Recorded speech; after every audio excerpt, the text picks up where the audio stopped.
Listen, I got to work today and I had toasty buns the whole way. Oh, you had toasty buns? Toasty buns, because my Ford F-150 has seat heaters. And they're really strong. And I also I'll never go have back. a steering wheel heater. Do you have one of those? You ever had one of those in your life? You see? Now, here's the thing. That's just one small thing and probably not the biggest selling feature of having a Ford Were you F-150. sad when the snow melted? Because now you can't just drive all over it. I was a little upset. Sometimes I go looking for it in the back alleyways that they never plow. You chase the powder. Yeah. You just need it to drive over. Fresh pow? Yo, that's Adam in his F-150. Just needed some pow to mow down, get to work real fast. Now, listen, I have a Lariat, but there's the F-150 Tremor, and it's purpose-built to navigate any environment. It might even drive up the side of your house. Wow. Yeah. I can't say that. I can't actually Maybe. say that. Oh. Yeah, but try I can it. say this. Forest trails, deep sand, whatever it is you're looking for, off-roading or, driving on the DVP, which is Steve's favorite I was about activity. to say, how about the street? it does well on the street. Off-roading, but what about on-roading? Yeah. There's a lot of... We have those. and we have a lot of roads that they're not looking much like roads anymore. Nope. Ford F-150 is great for that. It's great for a family. It's great for work. It's great for fun. Check out Ford F-150. Build yours out right now at Ford.ca/F-150. SDP, the Steve Dangle Podcast, with your hosts, Steve Dangle, Adam Wilde, and Jesse Blake. Let's go! I love this. Don't you love tweets? No. Don't you love tweets? No. I love tweets. Don't make me. LA Kings. LA team beats Toronto in extra time in Toronto.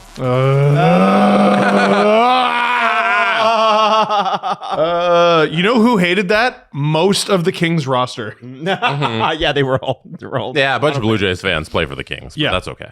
Drew Doughty might be the biggest Blue Jays fan in the league. Listen, I'm going to tell you something. The Leafs are not getting enough credit. Yeah? They're not getting enough credit. There's a stat that they have that is outstanding. They doubled up the Kings last night. They doubled them Right? up? You ready for this stat? Yeah. Face-off wins. Oh, my God. 37-16. Toronto Maple Leafs. This is why you need to look at them and go, this is a team poised to break out. Because if you always have the puck, I mean, you can't have the puck if you don't start with the puck, right? Hard to do. I think this is So- no puck having for Gavin. And you know what's hilarious is diametrically opposed to the face-offs one stat. Remember, I said 37-16. Good word. The shots were 37-15 in LA's favor. Yo. I got to shout out the in-game entertainment at the Leafs game because They kept it when going? the puck is being dropped and then the referee does a fake drop thing and then he kicks somebody out and he brings somebody else in and then he fake drops again, they start playing Drop It Like It's Hot by Snoop Dogg. That's cool. It's really funny and it makes me laugh every time. I'm gonna record a song called "Drop It, You Motherfucker," and they can play that. How's that? What do you think about that? Or that. They can do that. Or they can just play a little song. No, I want Steve's son to hear that. And it's just, this is by Adam Wilde. Drop it, you motherfucker. We're going to go to a game in December and he's going to be like, Daddy, what's a... No! It's a miracle he doesn't already know that word. I No! feel like, too, like there's a cop element to that, especially with my mustache being the way that it is, right? Like, you kind of really kind of, ooh. Yeah, ooh. Better not screw with me. Yeah. Hand in your badge. There's definitely... like you look like a down on his luck. You look like Colin Farrell in some sort of, I can't remember the name of the that movie he's disguised himself in, where he's really he good at just that. looks like a lunatic. Yeah. Most movies he does, he looks like a lunatic, but he seems like a really nice guy. I agree with the first part. Oh, you don't think he looks like? I think he's a nice guy. I don't think he seems like that. No. Oh, okay, all right. No, he seems insane. Okay. Well, listen. We're at the point of the year where it's sort of sinking in that these might be just a bad combination of players. And the Leafs got it's so funny to say in a 4-3 overtime loss that the Leafs got dummied. No. But Drew Doughty said it perfectly last game. He's like, or last night after the game, he was like, that was not a 4-3 game. That should have been like a 7-3 game. He's correct. What's so concerning is there is actually room for this to get worse. The Leafs, I believe, lead the league in Goals? Shot percentage. Yeah. Shooting percentage. They've been efficient. Which is horrifying. That's horrifying. Oh my God. Mm-hmm. The Leafs lead the league in that category. I think, and Tavares is having the season he's having. Nyes is having the season he's having. Nylander's having the season he's having. You could even go down to like Robertson's having a pretty good year. McMahon's having a pretty good year. Mm-hmm. OEL's having a pretty good year. Like, if you were to tell me all these things ahead of time, I'd be like, oh, they're like in first. Mm-hmm. Like, they're going for the President's Trophy.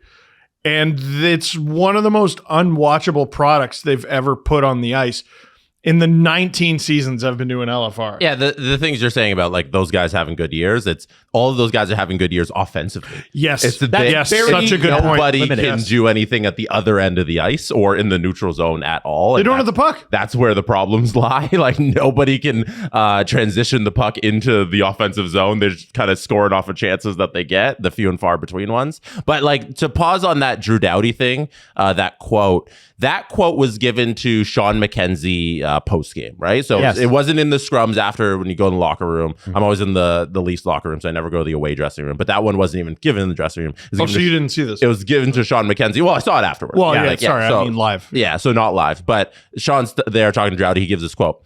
My problem with that is, why does Sportsnet run their broadcast like it's a neutral national broadcast? It's miserable.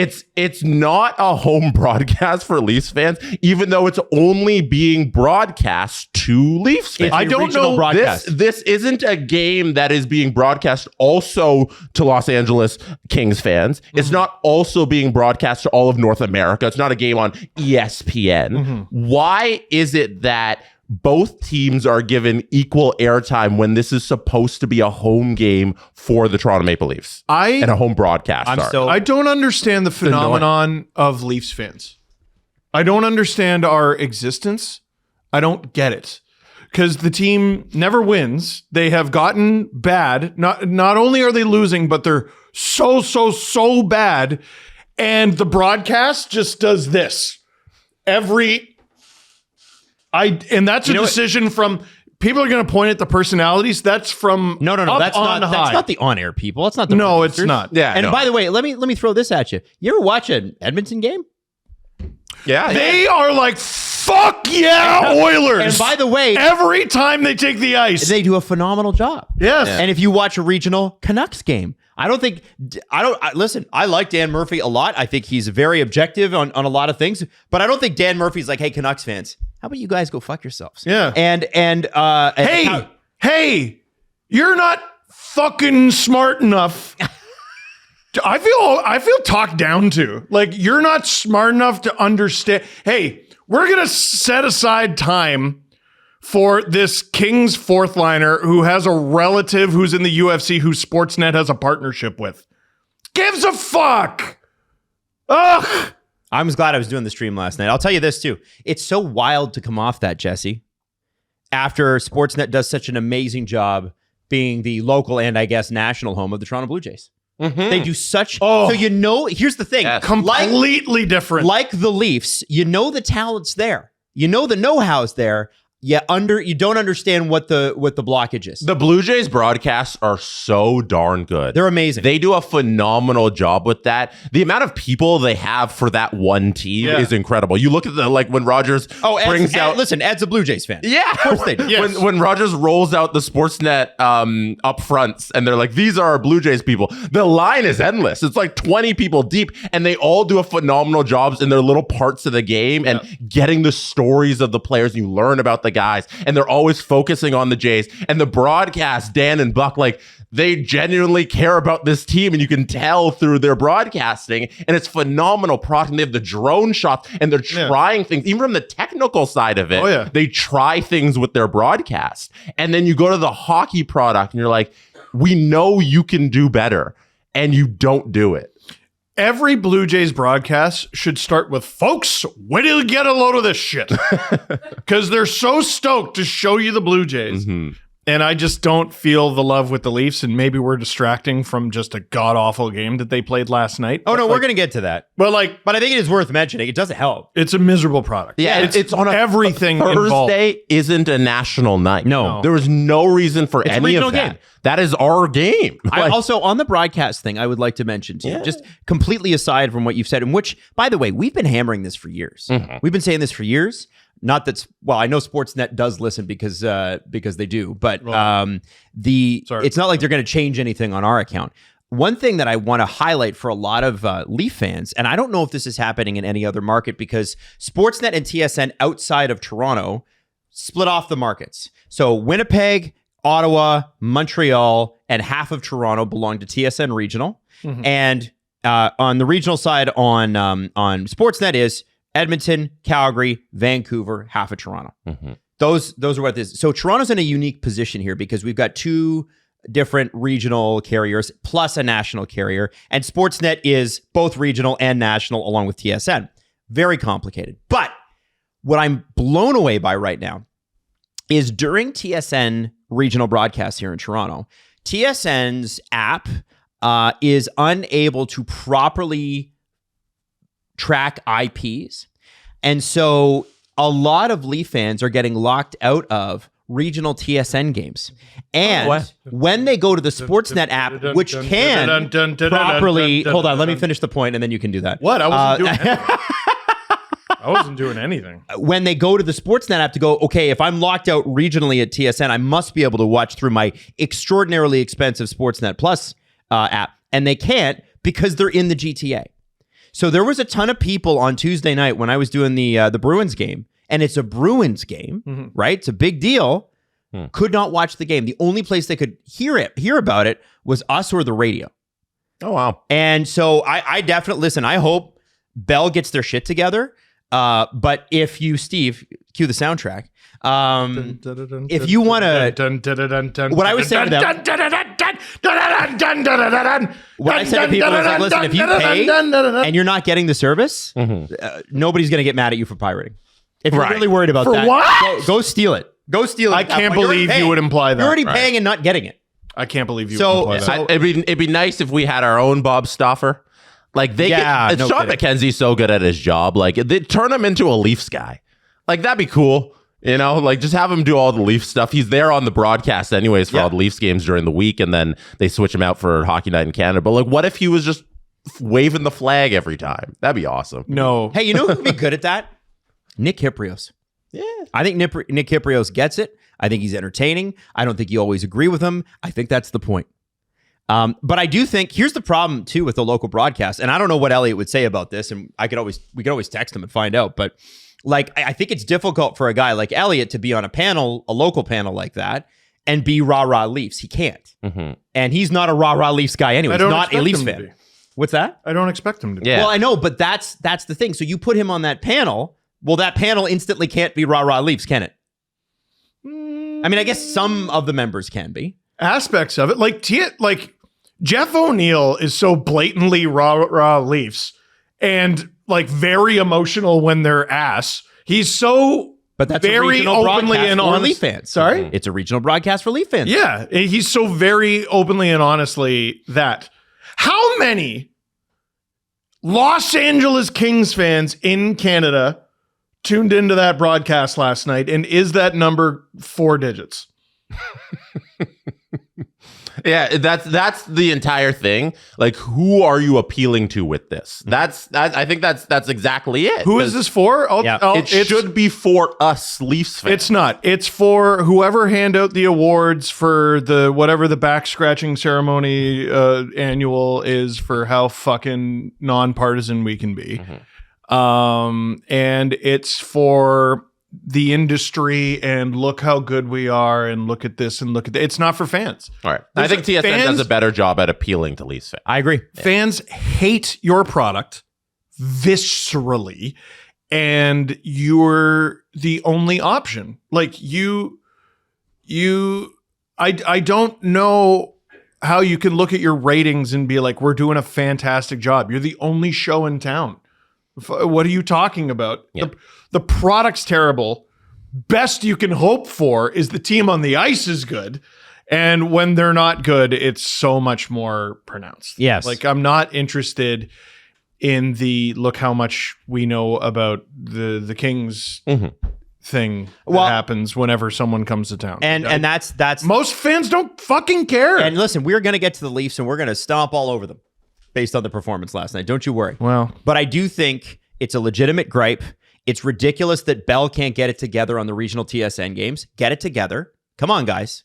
And Sportsnet, like, I think that's the number one thing they teach you at broadcast school. The first thing they ask you in at least at Humber Radio was, who's your audience? Who is your audience?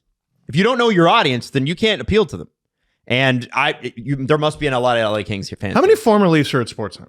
I think Kipper, right? I don't know any others. TSN's got Carlo. Yeah. Koliakovo. Frankie. Sorry, Carlo's not the greatest name in Leafs Nation right now. Frank Corrado. Jeff O'Neill. Mike Johnston.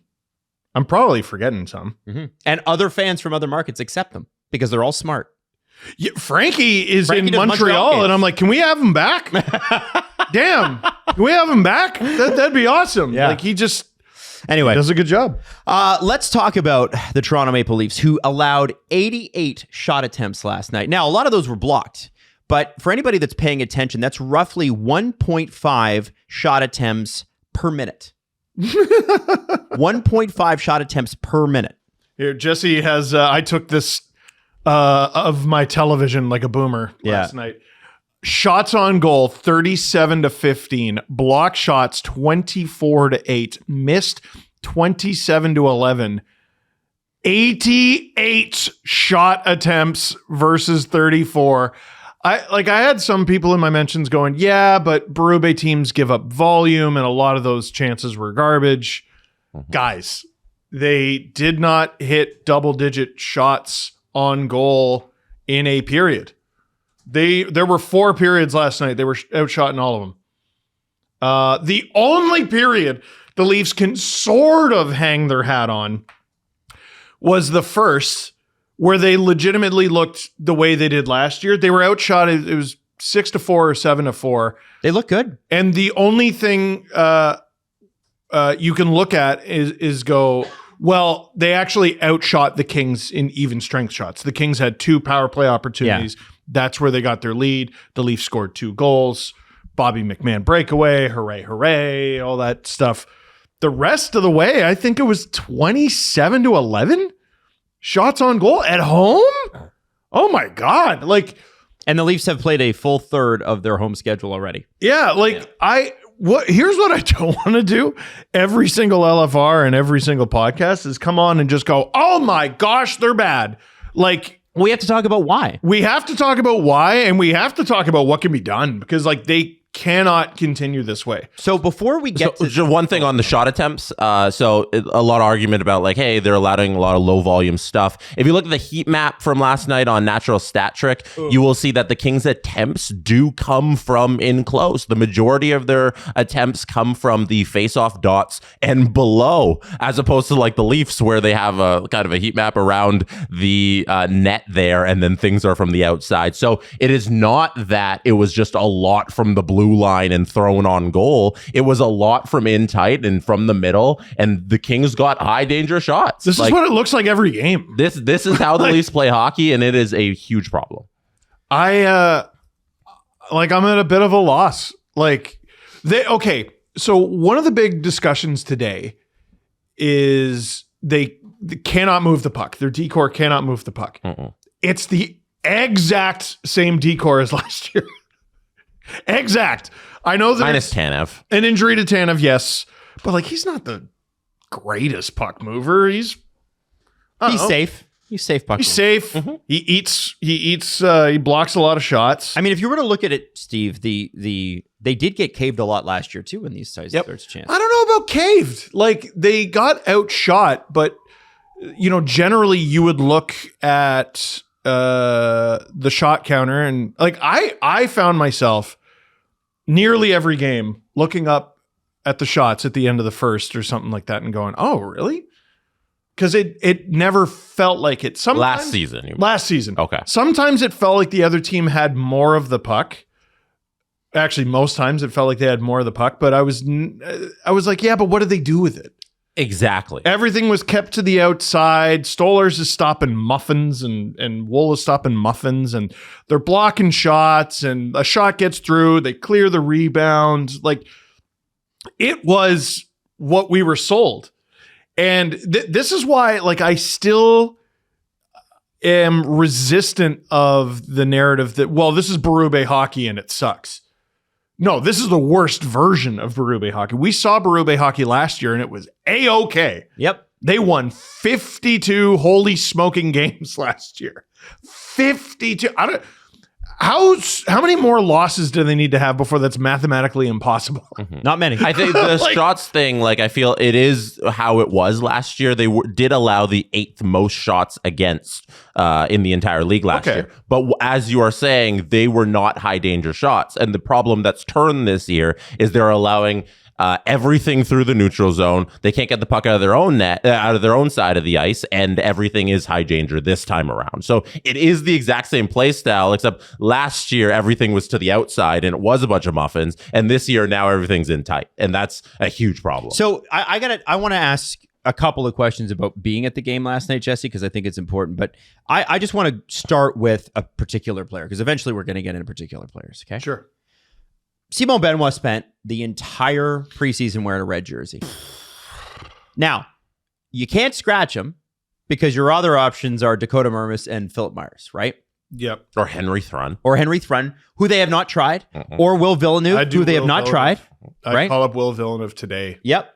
He's had a pretty good run there with the Marlies. I am not convinced, because this is the worst hockey I've seen him play in Toronto.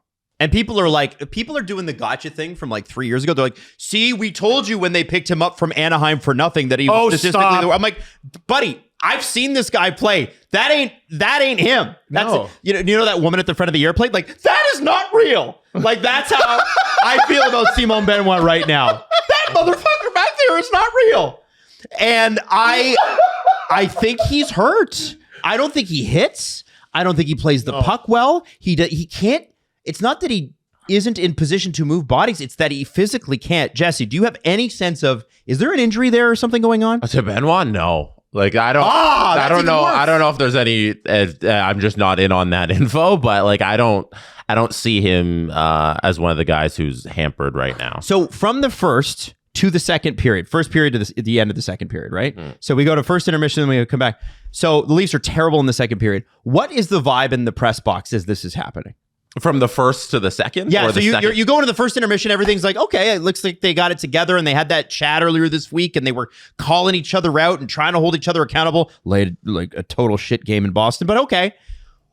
What was the feeling? How did you guys as a press corps react to it as it was happening? So there's a couple narratives beforehand where it was like, this could have been the game where, hey, things are kind of straightening it out. And the first period, it definitely felt like that, because the Kings are, a little weaker on the forecheck.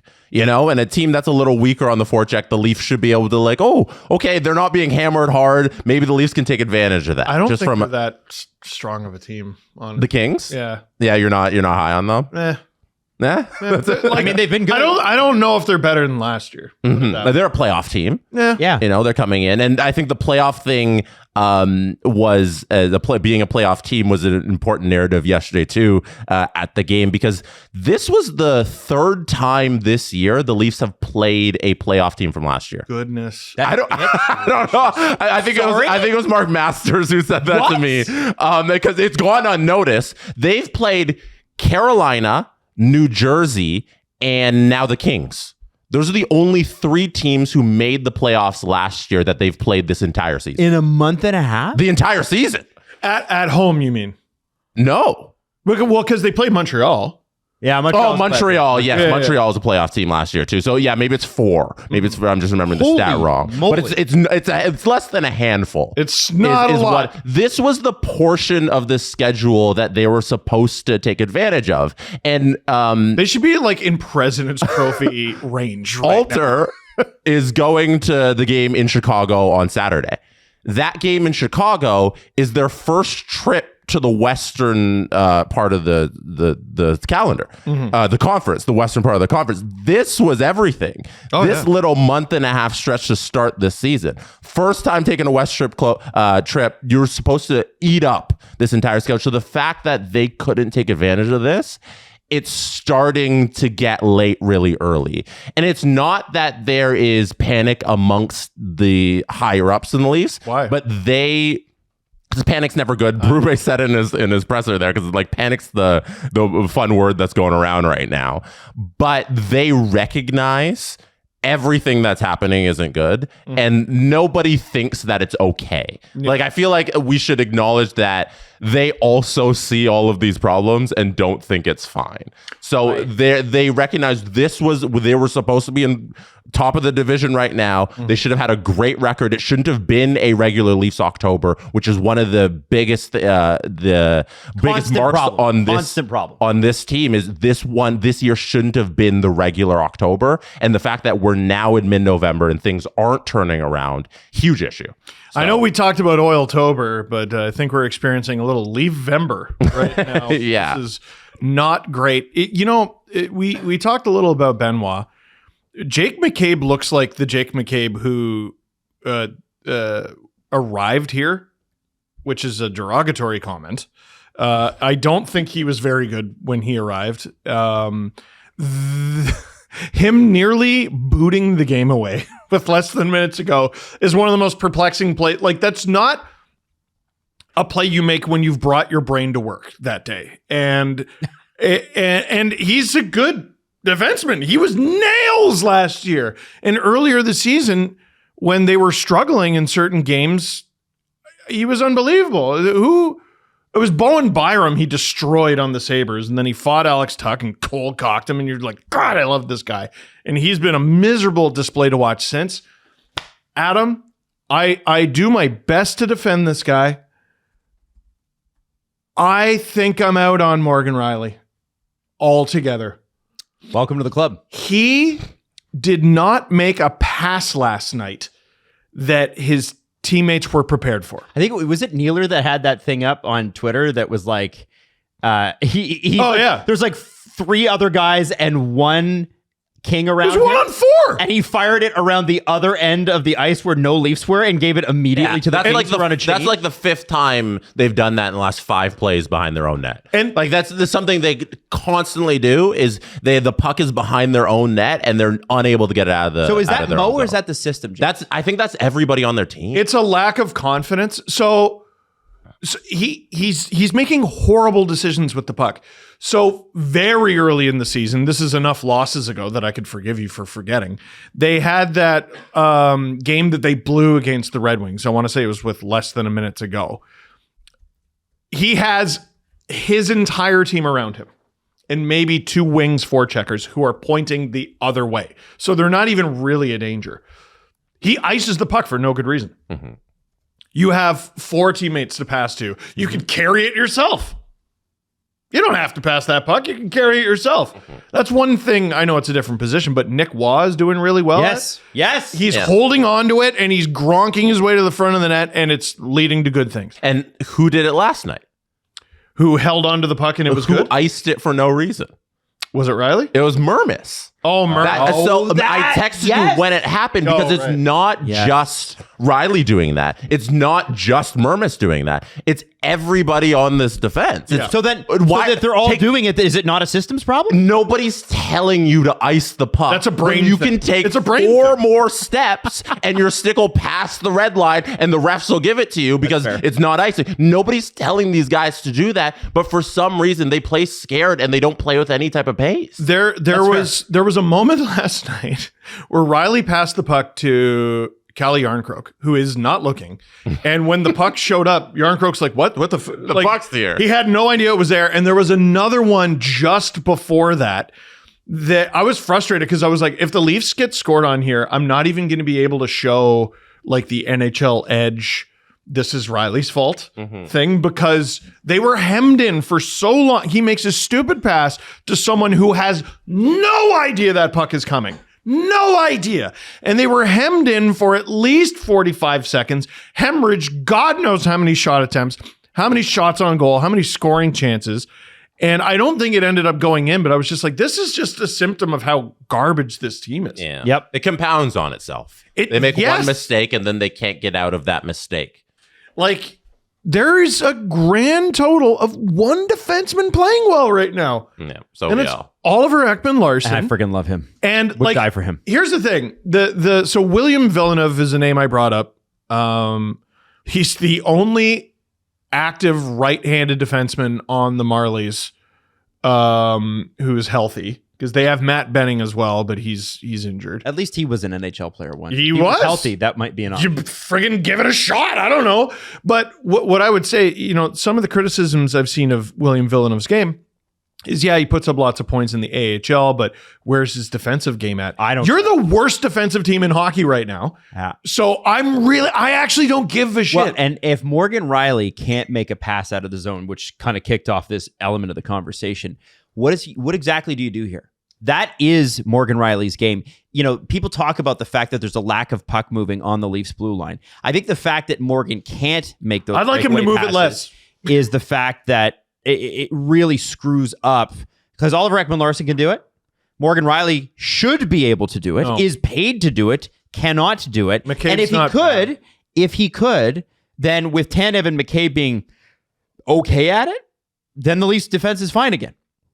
But the problem is that Riley, and the thing, I'm going to blame the Leafs a little bit for this. They sold us a little bit on Riley coming into the season. There was Brad Riley sold us on Riley. And he worked out and he did this and he did that. Guys, maybe, I don't think Morgan Riley's a bad hockey player, but he hasn't played well since Berube got here. And I feel like perhaps we ought to just call it what it is. No, I'm out. Doesn't work within the system. I'm out. Great guy. He's awesome. Unreal guy. I just don't think it works within the system. And the Leafs are full of guys who I think are great guys who should probably not be on this team anymore. Okay. I'm out. So, yeah, and he doesn't want to leave. But I think that might change here soon. Things continue. So, Jess, when you walk into that dressing room yesterday, I know they brought out a few people, and we'll talk about them. What was the vibe? John Tavares, he's still captain, when he's speaking to the public and coming out first out of the dressing room after a loss like that. He still has that captain aura and that captain mentality. He's obviously not still the captain, but he still carries that weight with him. And is it obvious, Jesse? And I feel like he still speaks very honestly when they have these losses. And his words to me carry a lot of weight when he speaks for the team. Bobby McMahon spoke after him, and you asked Bobby, hey, so you're going through struggles, and he's like, yeah, we got to keep pushing. And sometimes a lot when they're talking to us and they're trying to give something to the fans, it's a lot of word salad. It's a lot of just hockey phrases you've said before. But with JT, he's thinking about what he's saying and he's insightful with it. And he recognizes there is a lot of season left to turn around. I feel like the Leafs know this. It's not over yet in mid-November, but every single game matters. And when you are losing these games to the Kings on a Thursday in November, after you've had a terrible start to the year, it looks really bad, and that's going to weigh on you, and it's not acceptable. I gotta hammer someone else. Did Willie talk after the game? No. Willie talked pregame. Okay, so he's not going to talk after game. Yeah. Well, he got yelled at by his coach. And then he... Next shift goes out, creates a goal. Shift goes out, creates a goal, but... And that's good. To me, that brings you back to even. Mm-hmm. That...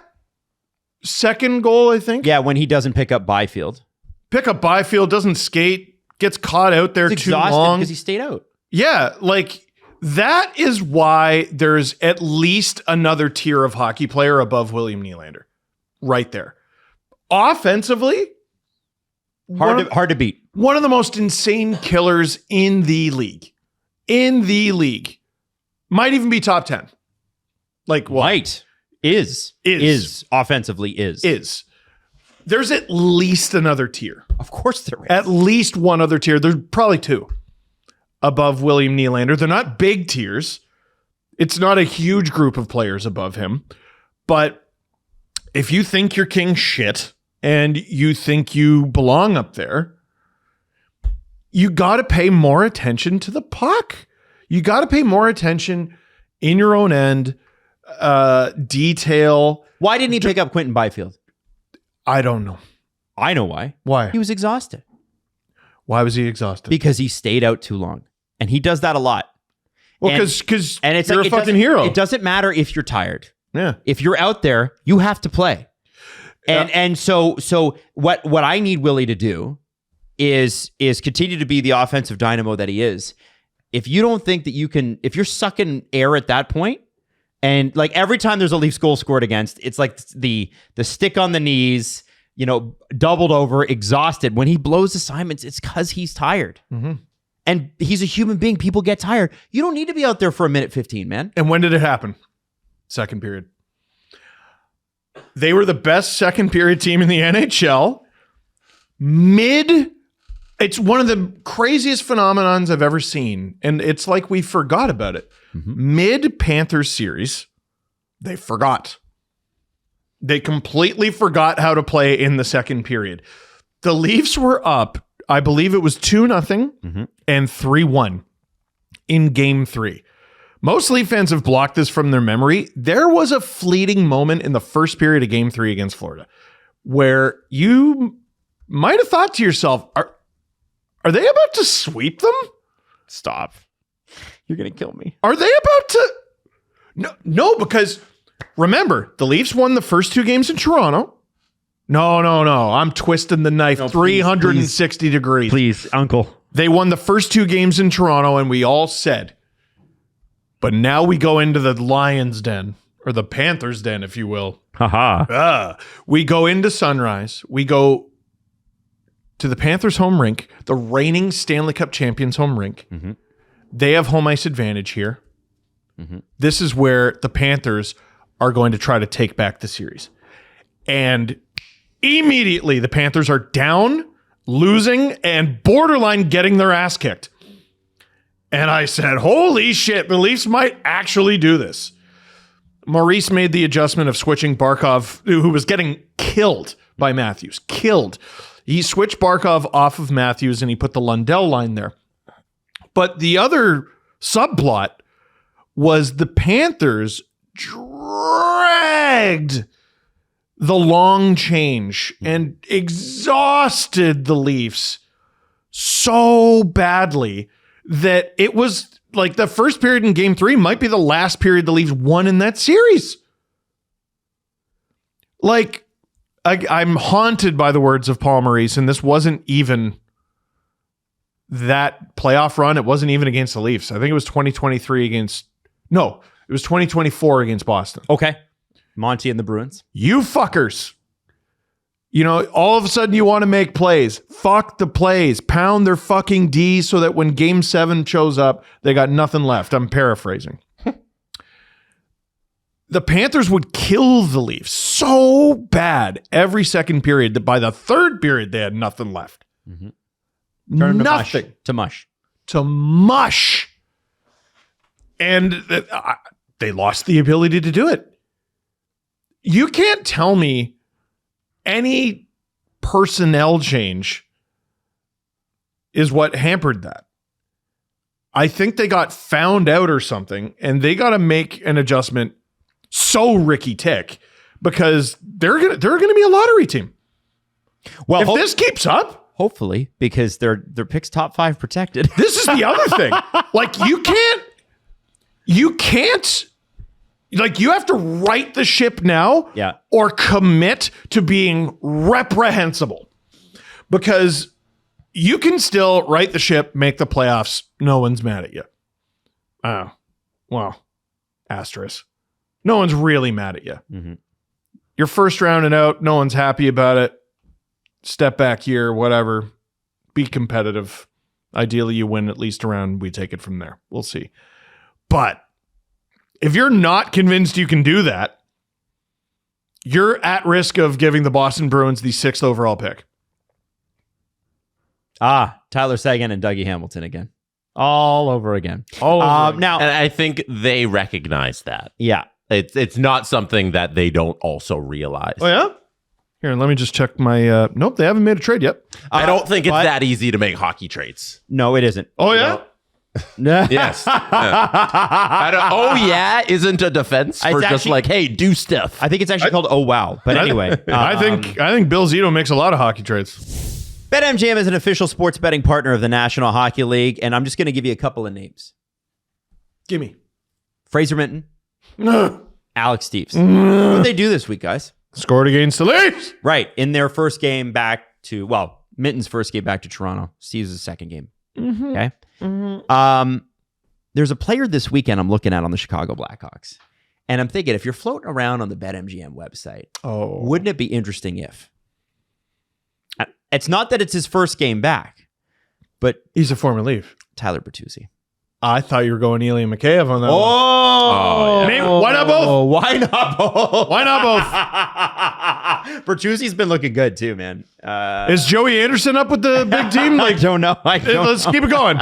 Let's keep it going. Jesse, you're usually the one that's got the finger on the pulse on this one, right? Because didn't you get money on Minton? I did, yeah. I won that at 7-1. I put $1 on it. Would you do Bertuzzi or Mikheyev this weekend, even though it's not their first return, but it is still against Toronto? I would go Bertuzzi over Mikheyev. Like, I don't know if we should trust Mikheyev in any situation to score. And Bertuzzi's got 9 goals in 16 games. Like, that's not a fluke, over the course of the start of the season. He's clearly scoring right now, and with Bedard centering him, I think we could really see a nice little Bertuzzi goal at home against the Leafs. The BetMGM app has improved its lineup this season to include instant withdrawals, data insights, and brand new rewards hubs. Download BetMGM app today and and enjoy the NHL like never before. BetMGM.com for terms and conditions. 18 plus to wager. Ontario only. Please play responsibly. If you have any questions or concerns about your gambling or somebody close to you, please contact Connects Ontario at 1-866-531-2600 to speak to an advisor free of charge. BetMGM operates pursuant to an operating agreement with iGaming Ontario. Leafs PR as of less than an hour ago. Oh, wait, am I wrong? Not one move, but 4. 4 moves. 4 big moves. And I'm gonna beat you up. I have concerns about these moves. So Artur Akhtiamov has been assigned to the Toronto Marlies. That makes sense. Austin Matthews placed on injury reserve, retroactive November 11th. Easton Cowan recalled by the Toronto Marlies. Okay. Joseph Woll has been activated for the roster. You're called to the Toronto Maple Leafs. Yes. It says Joseph Woll has been... No, you said Easton Cowan recalled to the Toronto Marlies. Recalled from the Toronto Marlies. There you go. Excuse me. There you go. Now, here's what I want to say. Everybody's like, well, it's Joseph Woll. And listen, I love Joseph Woll. I was the one banging that drum in 23 going, this kid's the future. This is great. And that's before Stolarz even showed up. Here's the issue I've got. The Chicago Blackhawks have a pretty strong offensive team now. And if you haven't been paying attention, they're actually showing signs of life. I don't know if they make the playoffs, but they're looking good. I wasn't wrong. I was just early. Yeah. There you go. I believe they're in a playoff spot. Well, there you go. Now, it's mid-November. A lot of it is Spencer Knight, who's playing unbelievable right now. And Goalie's Connor part of your Bedard. team. Exactly. Connor Bedard, who's on the fantasy team and carrying it. Sure. But here's my issue. If they plan on, and they were saying about this on the panel last night when they actually got to the Leafs, thank God they did. When they were talking about, Saturday night, you got to start Woll against Chicago. Here's my issue. You guys tell me what you think. He played 97 minutes over 2 games. So he didn't play full 2. 97 minutes over 2 games. With the Marlies. He allowed 6 goals in 97 minutes.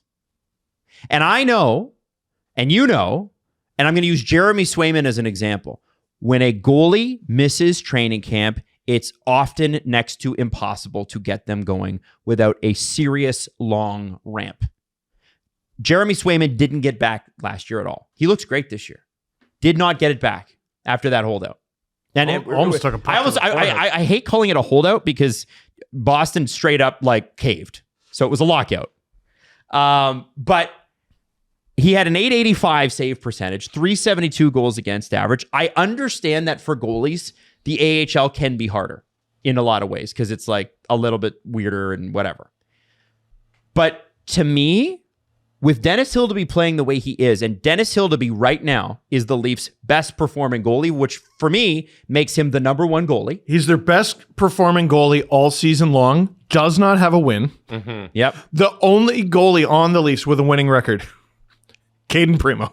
Dennis, and he's not on the Leafs. Dennis Hildeby has a .904 save percentage. And what's so insane about that is his goals against average is almost 4. That's how bad this team is. That's how many shots they allow. It's fucking nuts. This guy's crazy good. Why would you throw Joseph Woll to Frank Nazar to Connor Bedard to anybody else until you're 100% sure? Hildeby looks good. You know what? You can play Joseph Woll? And maybe I'm wrong. Maybe Saturday Joseph Woll stands on his head and everybody goes, Adam, you're dumb. I'm rooting for that. I want to be dumb here. I am also rooting But here's for what that. I'd like. I'd like to see Hildeby one more time on Saturday play Woll against the Blues. They hate their lives right now almost as much as we do. Perhaps more. You can do both. Maybe it's volume. Maybe that's how you get back into it. Like, I don't think you do that. I think you need a win, and I think you need Dennis Hildeby to get it. Because Dennis Hildeby, the Leafs should be paying every guy in that locker room, should be funneling their millions of dollars to pay his rent the rest of the season, just based on his performances the last 4 games that he's been in. This guy was unbelievable last night. Unbelievable.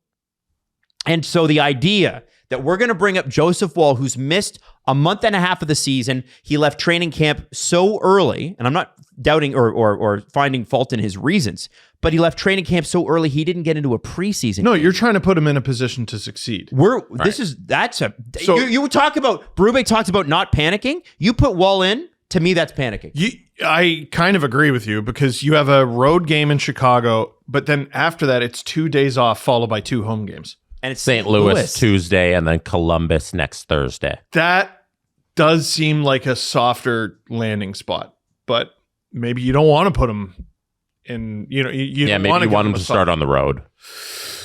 You just throw, Jesus, he's- what are they good at home? Also, Maybe you're helping them. Let me throw this at you. Joseph Woll makes what? How much? 3.6. Hey, that's enough money that you should be fine at home. I expect you're not no. Joseph Woll's not a child. He's like 26. Your first game's at home. Hey, what's your paycheck? You'll be fine. Get in there. You were playing game 5, 6, and 7 against Florida, and you did fine. Like fine is relative term with the Leafs. You'll be fine. Only reason they got to do game 7 not. against Boston. I think he should spend the weekend with the Marlies. I know they're not going to do it, but I think that's a mistake. Maybe he's ready.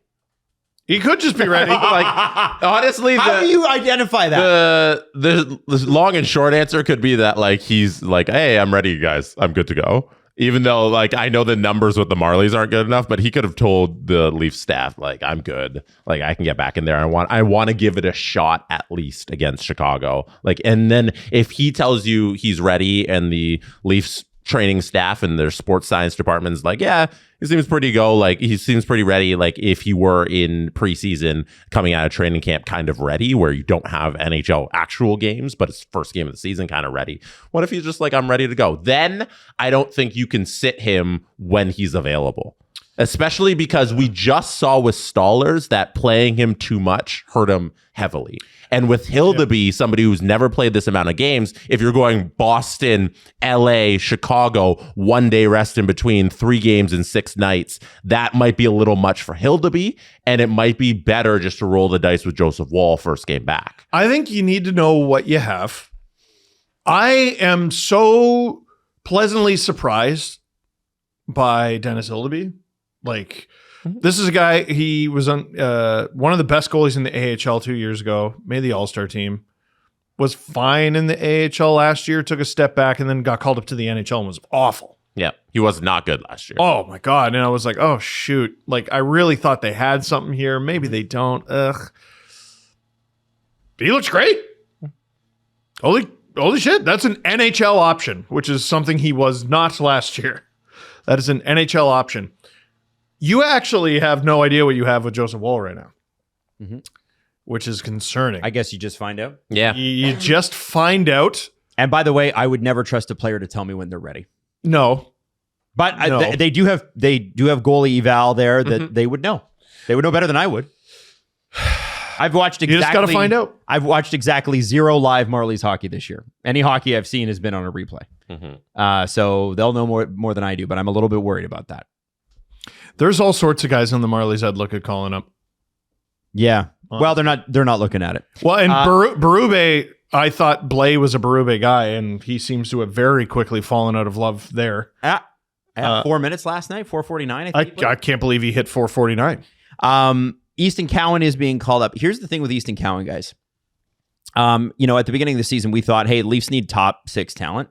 Pretty clear to me that is clearly not going to be the number one issue. Well, they've gotten exponentially worse since they lost the kid. And Easton's noticeable. numbers, his underlyings are actually really strong at the NHL level.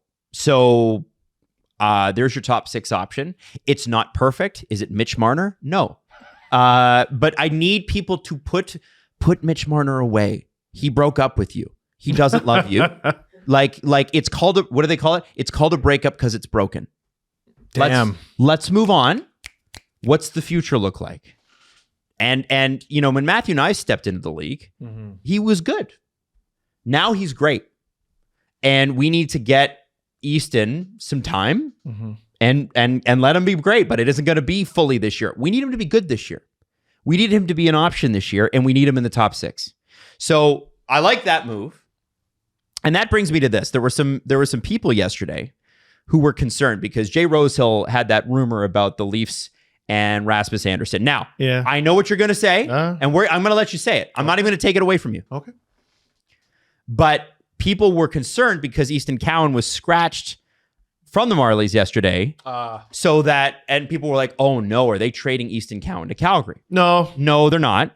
They didn't want him to get injured because they need him this weekend. Yes. You can't look at scratches with the Marlies because you have to play a certain amount of veterans, and you can't play a certain amount of veterans. You have to get a certain amount of rookies in there. So all the time, guys are going to be scratched and playing. Plus, their schedule is so compact. It's different than the AHL. They could play 3 games in 3 nights. Yes.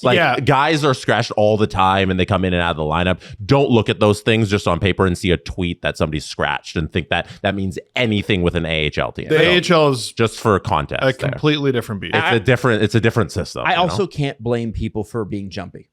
It's a jumpy time. Sure. And before we talk about the Rasmus Andersson rumor, because I think it's important we talk about that. David Kampf will be a free agent as of 2 p.m. this afternoon. He will sign immediately afterwards, we think. That's so and I bet it's going to be in Montreal. That's my bet. The Canadians, yeah. I think that was my bet too. I think it fits. I think he's going to be great for them. I'm resentful. I'm deeply resentful of that. Of who? David Kampf. Because they could have used him this year. They could have called him up. He wasn't interested in that. Left the team. He wasn't interested in them calling him up? I guess not. You don't. He could be a Leaf right now. They couldn't call him up because there was a cap crunch at that point. He could be a Leaf right now. They would have had to put Blais on waivers. But he didn't. Fine. I don't know if it's good to resent a guy from exercising his right. He exercised his right, but I can't sacrifice the $3 million this year and next year. So do we know that he got? No, he did. He did not have to give back his signing bonus, and the Leafs should be grateful. They got out from under that deal for free. They got out from under it, but you could be you get paid fabulously well to play in the National Hockey League, and you took your ball and went home, and I can't support that. Yeah, but that's his right to do that. It's his right. My right to walk out of this room right now, Jesse, but I'm not going to do it. Yeah, but you can't resent somebody for taking their career into their own hands. If he is unhappy with the AHL role he's been given and the options are for him to sacrifice his contract for next season and not play for the Leafs, and he does that, I think it's a little odd to resent him. You know what? I'll be honest. I'll be honest with Jess. I disagree with you there. He is 100% within his rights to do that. Where I would push back is so was Mitch, and Mitch was plotting his out from a previous summer. I don't think in this particular instance, I understand where Steve's coming from. I don't feel that same resentment. I don't care that much about David Kampf personally. It doesn't move me emotionally. I thought he should have made. You're allowed to say that rubs me the wrong way. I think that's fair. Is that not fair? Which part? I think the fact that he just left the team, he was like, I don't want to go down to the Marlies, and I simply can't do this. And I'm leaving the team. He made a 7-digit bonus, and then went to the AHL and did not have to pay escrow to play professional hockey, and that hurt his soul. And when the Leafs could have ended up using him, which is what the AHL is for. The AHL, what, you think you're the only guy in the American Hockey League waiting for his shot? Mm-hmm. There's tons of guys in the American League who are dying for their shot, and I guarantee you their bank account doesn't look like yours. And you took your ball and went home. So I think like when this initially broke, like I did the same thing. I focused so much on the money, and I still think we're thinking about it in that way. Yeah. I think it's just a player who is a National Hockey League player, and there's 32 teams, and he should be in one of those lineups. Yep. And he's unhappy that he is not in one of those lineups, and the Leafs won't give him that opportunity to be in those lineups. So he said, I'm going to go somewhere to play a role that I know I can play, which is a National Hockey League player. And I don't have a strong hatred or resentment towards him I don't know for about doing hatred. that. Yes. I don't have any resentment towards him for saying, I know I'm an NHL player and I'm not in the NHL and I want to be in the NHL and I don't care about the money side of it. Yeah. And like, okay, you're telling me sit here and be happy because you're getting a lot of money. He's like, I don't care about the money. I think what it was is that, listen, they made a commitment to each other and he just walked away from it. If I made like $7 million, like I'd be brave enough to make that decision too. You know what I mean? Like throughout my NHL. I understand. The Leafs exercised their right, and they did give him a shot to play in the NHL by waiving him. No one wanted him. Yes, because of the contract. Yeah. So he said, let's get rid of it together and let's go our separate ways. I feel like it's very amicable. Which I think also too is important to note. Again, nobody in the league wanted that contract, and the Leafs got away from it scot-free, which is why I was blown away earlier this week, guys, when I heard that there was any sort of discussion between the Leafs, the NHL, and the NHLPA about them clawing some of that bonus back. I was like, are you guys fucking crazy? It's a net, I think let it's a him net, go. It's a net positive outcome for all involved. They have to just ask the question, I think. Because Okay. Corey Perry did have to, there was rumors at the time when he got terminated from Chicago, paying back some of that bonus to Chicago. And I don't remember what they actually came to conclusion because that arbitration was very hidden by everybody involved. So they have to ask the question. I think the Leafs doing their due diligence. Hey, we could save $1.5 million. Let's actually try and do that. Even though it's nothing to the Leafs, it's still money. Yeah. And it's principle, I guess. But I was just like, shut up. Go away. Shut up, let him go. And listen, I wish David Kampf the best. I thought he had some great moments here. And he's going to sign in this division. People were asking too. They were like, there were fans asking during the Kings Leafs last night from other markets going like, what kind of player is this guy? Yo, listen, wins faceoffs, great penalty killer, great on the defensive side of the puck. Works very hard, zero physicality. And he's sort of zero. Come on. I wouldn't say zero.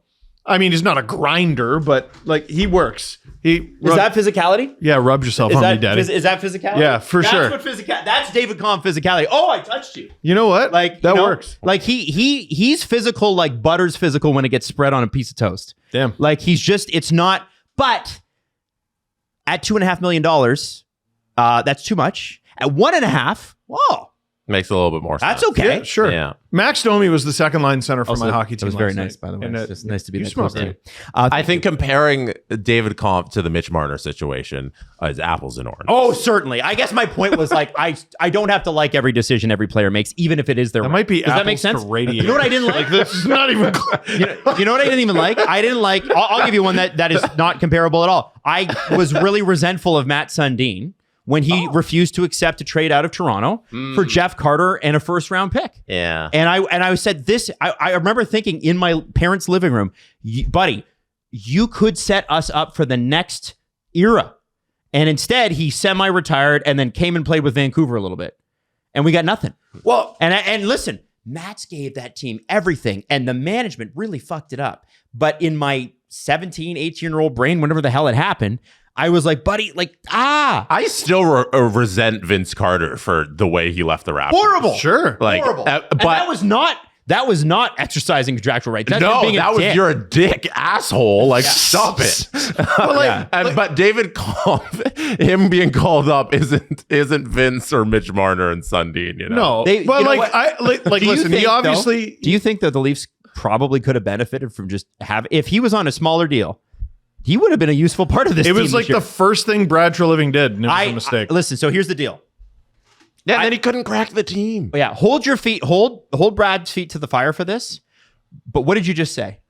It was the first move Brad Treliving made, and it was a mistake. How many days had Brad been here? Not a lot of days. It had been like 3 or 4. Yeah. Who was here? Shaney. Who else? The entire analytics team? Oh, yeah. And Brandon Pridham.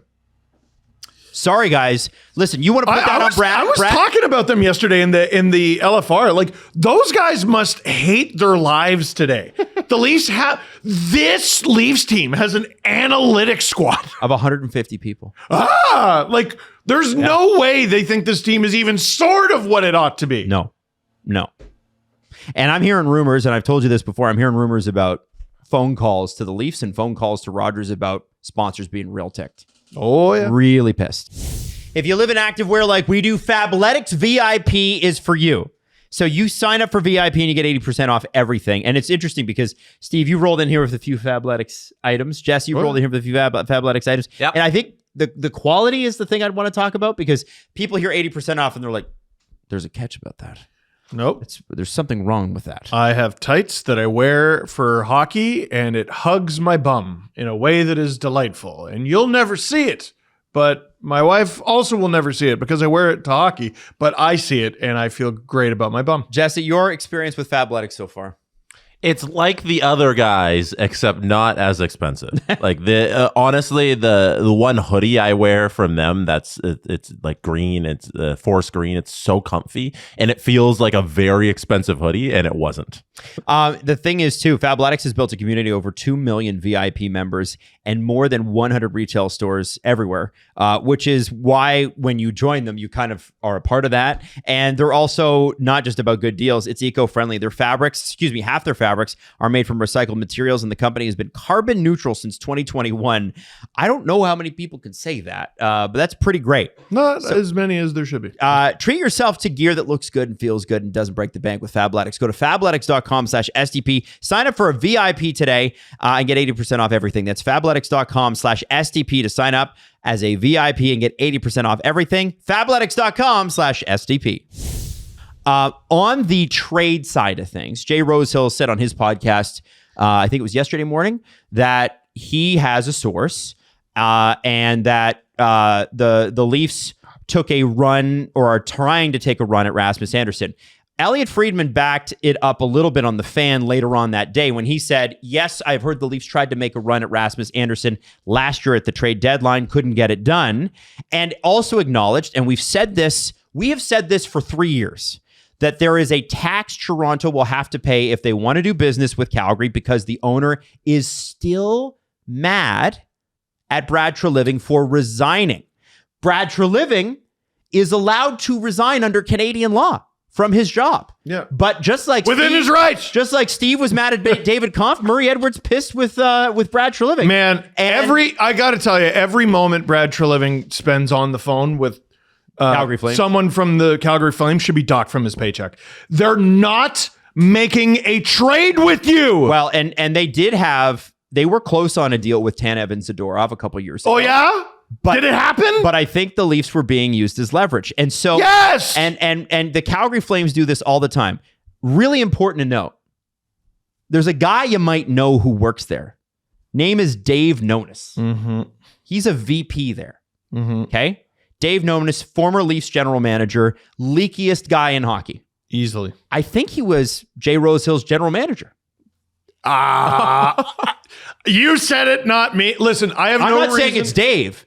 All I'm saying is I think there's some connections there. I think they even if it's not Dave and Jay directly, they would know the same people. I'm not like it's not hard to see where that comes from. I'm not and refuting. Dave Nonis fucking hates the Leafs because he thought he was right. He made a bunch of daft, idiotic decisions when he became general manager. He set this team back God knows how long. He was brutal. Yeah. And so he's got a resentment and an axe to grind. So of course, I would expect Dave Nonis to drop little nuggets like that. And I'm not doubting Jay, and I'm not doubting Jay's source. I think that's real. But I don't think that any sort of Rasmus Andersson trade is going to happen. Now, it's important this morning. Darren Dreger was on TSN 1050, and he said, First up, First up, I think, with Carlo, the good one. I hope Carlo hears that. So I'm like, in no way am I taking a shot at Jay Rosehill here at all. I just want to be clear about that. I don't know. You know what? Me and Jay, I bet we could fight. I bet I know who'd win. All right, what did Drager say? Jay Rosehill still owes me a beer. Drager, didn't he give you a headlock at a bar once? Yeah, I might have. Yeah, there's a chapter. There's a chapter in my first book that is about Jay. He's Rosehill. a hilarious guy. I just didn't name him in the book. So no, it's Drager. Drager said today that if the Leafs wanted to make a move like that, this is fucking hilarious. By the way, that it would require something in the neighborhood of like a Matthew Nice. So if they were trying to acquire who? If they were trying to acquire Rasmus Andersson. Fuck off. And we know, what do we know about Dave Notice and Darren Dreger? What do we know? I wouldn't do that. What the fuck are you talking about? Zero shot. What do we know about Dave Notice and Darren Dreger? Pretty connected. Are they? Yeah. I don't remember. I don't know anything. Can you explain? Dregs had this is not again, this is me complimenting Dregs. He's hooked in. Dregs had a direct line to Dave Notice. Everything that happened in the Notice era, Dregs was like on it. Is that a thing? Oh yeah. You don't remember that? Well, it was long enough. Talk about it on this show. It was long enough ago that I forgot. And so I find it hilarious. Now, somebody pulled together the stats, and I don't even know what the hell the tweet went. I was going to send it over to Jesse. I apologize. I have it here in text. Whoever wrote this, I apologize for stealing it from you. We'll find it. Since November 1st, 2024, Rasmus Andersson has 27 points in 89 games and an NHL worst -41. I don't know who runs PR for this guy, but respectfully, I don't think that's the option the Leafs are looking for. So I think there's a lot of reasons why Toronto, Calgary, I don't think Rasmus's stats are good, but I do think that people are onto something. I think Jay has uncovered something here that is real, which is the Leafs need a legitimate top four option that can move pucks. And Rasmus, I think, is a good player. But you think about the Flames had 96 points last year. And that's all he can do? And I have him in fantasy this year. He hasn't done much. I'm telling you, I think the type of player everybody thinks Rasmus Andersson is the type of player Toronto is going to target. I just don't think it's going to be Rasmus. Does that make sense? Yes. I'm trying to find the other one. There was another one last night with regard to the Leafs making a trade, and it came out of Finland, and I'm trying to... Here it is. Teemu Lassila, who was drafted by the Nashville Predators. I don't think he ever ended up playing in the NHL. He said, per sources, Rasmus Andersson will be traded from the Flames to the Leafs. Return sounds like... already a red flag. Return sounds like Michelli and a 2027 second or Robertson and a prospect in 2020 a prospect and 2027 second. So he's a 2027 second twice. There's all kinds of stuff floating around out there. If Jay's right, I'm buying him a full case of beer. Absolutely. Sure. That's awesome. I'm not saying that Jay's wrong. I'm just saying I believe Toronto is constantly used in trade rumors to drum up interest. I said this like a year ago. There is a moratorium. There is a ban. There is a prohibition on Leafs Flames rumors until we see one happen. A successful trade between the Flames and the Maple Leafs.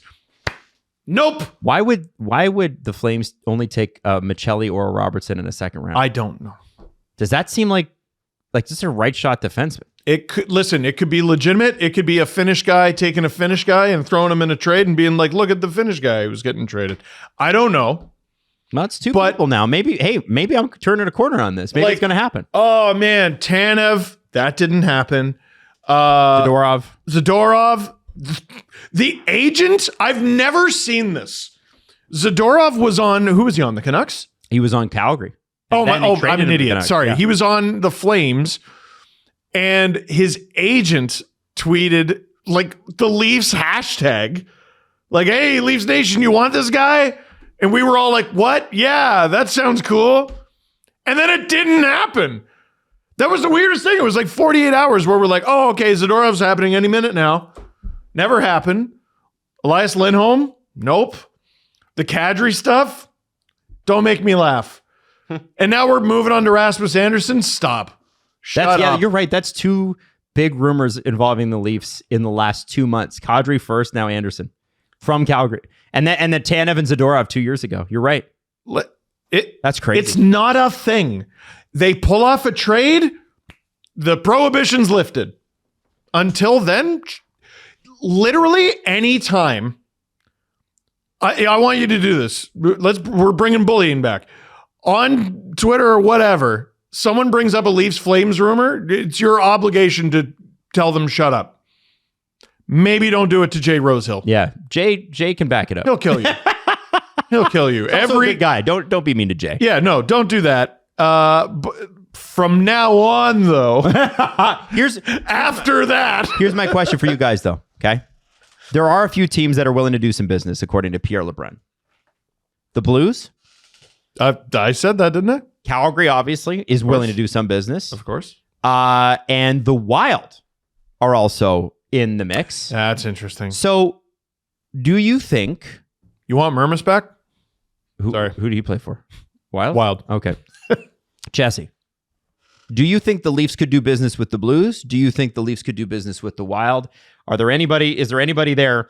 And please, nobody say Colton Parayko. The man's going to be Olympian. He's not getting traded. Like, it has to be a hockey trade, and it's right? going to be for Nyes. I don't think the Leafs are trading Nyes, guys. No, I think he's the future. No. That guy's the future captain. I think the Blues I don't know who you're getting back. You know, I don't know who you want to take on there because it's not going to be Cam Fowler. Is it going to be Justin Falk? If you say it's not Parayko, then the list is kind of dwindling. Mm-hmm. You know, so you got to look for the defenseman who you want back. They need someone who can move the puck. Exactly. And I don't think they're moving Broberg. You know, so I'm running out of names there. But there is a history with the Blues and the Leafs doing a lot of deals. I know a lot of that's with the Kyle Dubas era, but it doesn't mean they couldn't do something with Brad and Doug Armstrong. There's a connection there. Nashville, I think, would be very interesting. I know that team wasn't mentioned, but there's a Barry Trotz who's always antsy to do something. And if you go to Minnesota and you try and look at the names there on their defense who could get moved, we're looking at the 6 guys who are starting for them. Zeev Buyum, not moving. No chance. Brock Faber, not moving. No chance. Spurgeon, maybe. Do you want him? There's a name. I don't think they're moving their Jonas Brodin. He can move a puck. Is that a name? Sure. Juracek, who I don't think they're moving.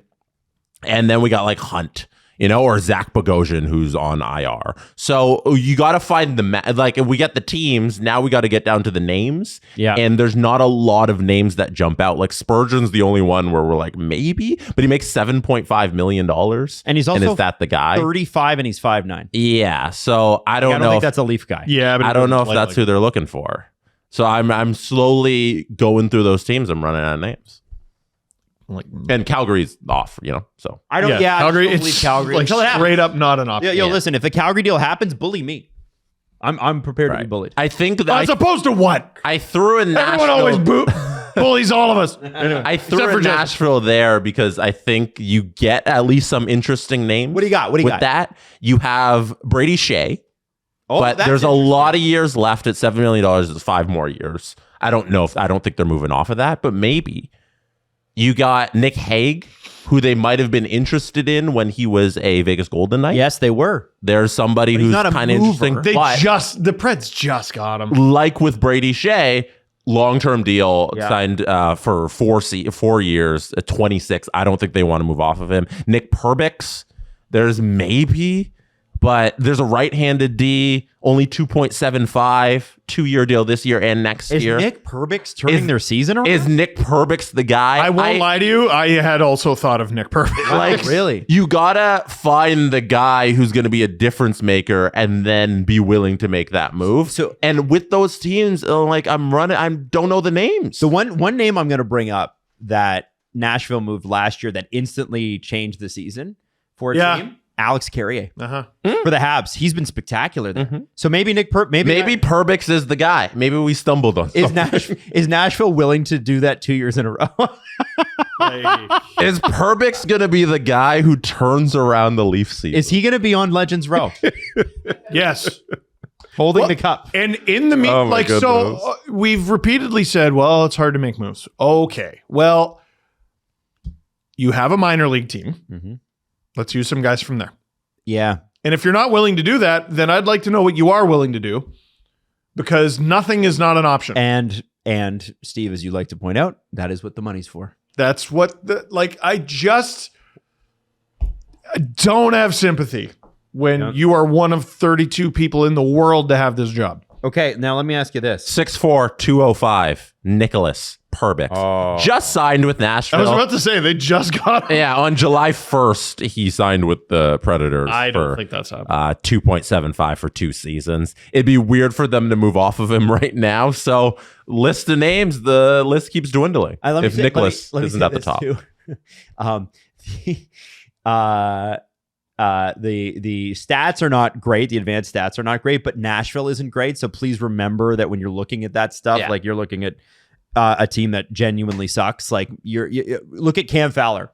Years at Anaheim, absolutely atrocious stats as they went downhill. Immediately goes to St. Louis and is amazing. Yeah, I don't really care about the advanced stats for people who play on terrible. Yeah, I think there's got to be like more of a bell curve on that. You know what Exactly. I mean? Like, yeah. What? I'm just What do you trying. Find a guy. I'm just trying. Yeah, no, that's the exercise. Like, you bring up those teams, find the guy. No, I don't like that. Ugh. Because they got to be a team who's willing to move off of somebody to bolster their team, or if it's just a selling team because they already think they're out of it. And amongst all of those teams, I don't think there's anything really there for the Leafs to move. But I'm not paid to sit there and figure that out all day. Somebody is. So I'm sure they have some names. Like, is there some kind of change of scenery deal with the Oilers? Like, ugh.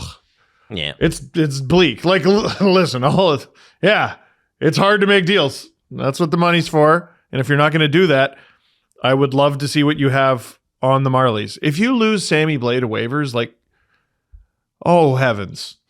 You know what I mean? Yeah, he played 4. He didn't play a single shift in that third period. Oh, for God's sake, do something. I'm going to wrap up the Leafs conversation with this. Whose seat is hotter this morning? Brad Treliving or Craig Berube? Logically Berube, but I keep hearing that's not a thing. Well, Jonas Siegel did say this, and Jesse, what do you think? I'm Tree. I think Tree's seat is hotter. And so Jonas Siegel You just said want to be the this. tallest guy in the press box again. Well, yeah. Hey, Myrtle was there last night. Oh, my bad. You know? There he is, Slender Man. Would Keith Pelly, the head of MLS, You're telling me what a rough time you guys had at Easter Seals playing against those teams. You got I sat next to him. And he's such a good sport. Oh, yeah. He's very funny about it. oh yeah, he loves it. Yeah. No, I don't think he doesn't love it, but he doesn't kill us.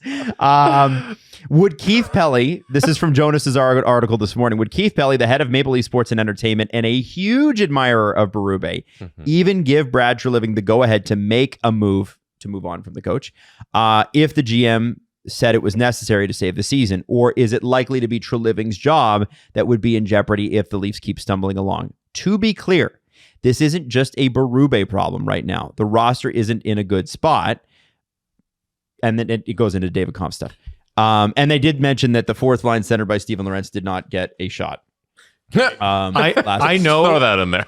I know I talked about, Jonas is great for those little barbs. I know I talked about like Keith Pelly, well, you pulled the I just got here card with Shanahan. So let me get this straight.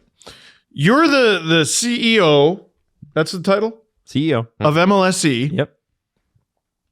And you like the coach. So you're not going to let the GM fire the coach, the GM that was hired by the president, who you should have got rid of anyway, the moment you arrived, but you just got here. Do you see how this power structure is not... It's fucked. That's not how this is supposed to work at all. The CEO is going to fire the GM because he likes the coach? Yep. I know it's not his guy, but what are we doing? Yep. That GM hired that coach, by the way. That is not how a healthy, competent organization is run. Yep. Maybe they're not the thing I just described. Well, we'll see. I guess we'll find out. Now let's move on. Let's move on from the Leafs. I want to talk. I want to do a quick shout out to Larry Brooks, who was honored around the National Hockey League yesterday because he. I didn't know that he'd been reporting up until this year. I had no idea. No idea. So Larry Brooks, in October, they announced that he would be stepping away from reporting on the Rangers and everything in New York sports because of his medical issue. Wow. Which is cancer. So yes. So it was a very quick death, month after he's taken his time away. So that's the timeline there. But continue. A fellow writer at the New York Post who works with him, Molly Walker, gave a very touching tribute, for as cantankerous as Larry Brooks could be. And obviously, there's some really great interchanges. There's one with Dan Boyle. There was one with John Tortorella. Even Tortorella said yesterday that what he respected the most about Larry Brooks was the fact that you could get into a tussle with him, and the very next day he's right back in there looking you in the eye and asking questions and being a part of it. So I did want to do a quick shout out to him. I think that's sort of important. And this is a guy that did 50 years of reporting. So that's unbelievable. In New York. Yeah, in New York. Larry Brooks began covering the Rangers in 1978. He started with the Post in 1976. Wow. And there was a brief pause in 82 where he was 10 years away from the Post because he was VP of Communications for the Devils. That was a thing. What? In the 80s. I didn't know that. Yeah, he was VP of Communications. Wow. Kind of like how in Ottawa, they just hired one of our media friends, Ian Mendes, to go be head of communications there. So Brooksy was doing that over there. But then he goes back to the Post and covered the Rangers specifically, but all of New York sports. In 2018, he got inducted into the Hockey Hall of Fame, which is an incredible honor, because that's the Elmer Ferguson Award, I believe. Exactly. Yeah. And I love the fact that they have that to honor the people who covered the game as well. And just show it's not the people like Brooks who talk about these events that happen are just as important as the events themselves. Yes. We need the storytellers to make these games matter as much as they should to the fans. And I think he's one of the best that they ever had in the business. And I'm glad he got that honor while he was around and everything. It's been 2018 is quite a while ago, but you always see these things come too late. Yes. And I feel like it was apropos that he got honored while he was in the middle of it and still covering the team and all that. So they didn't leave it till he was retired. I like that or retired or dead. Yeah. They did that to Pat Burns. That's the one I was about to bring up. It's just crime. Yeah.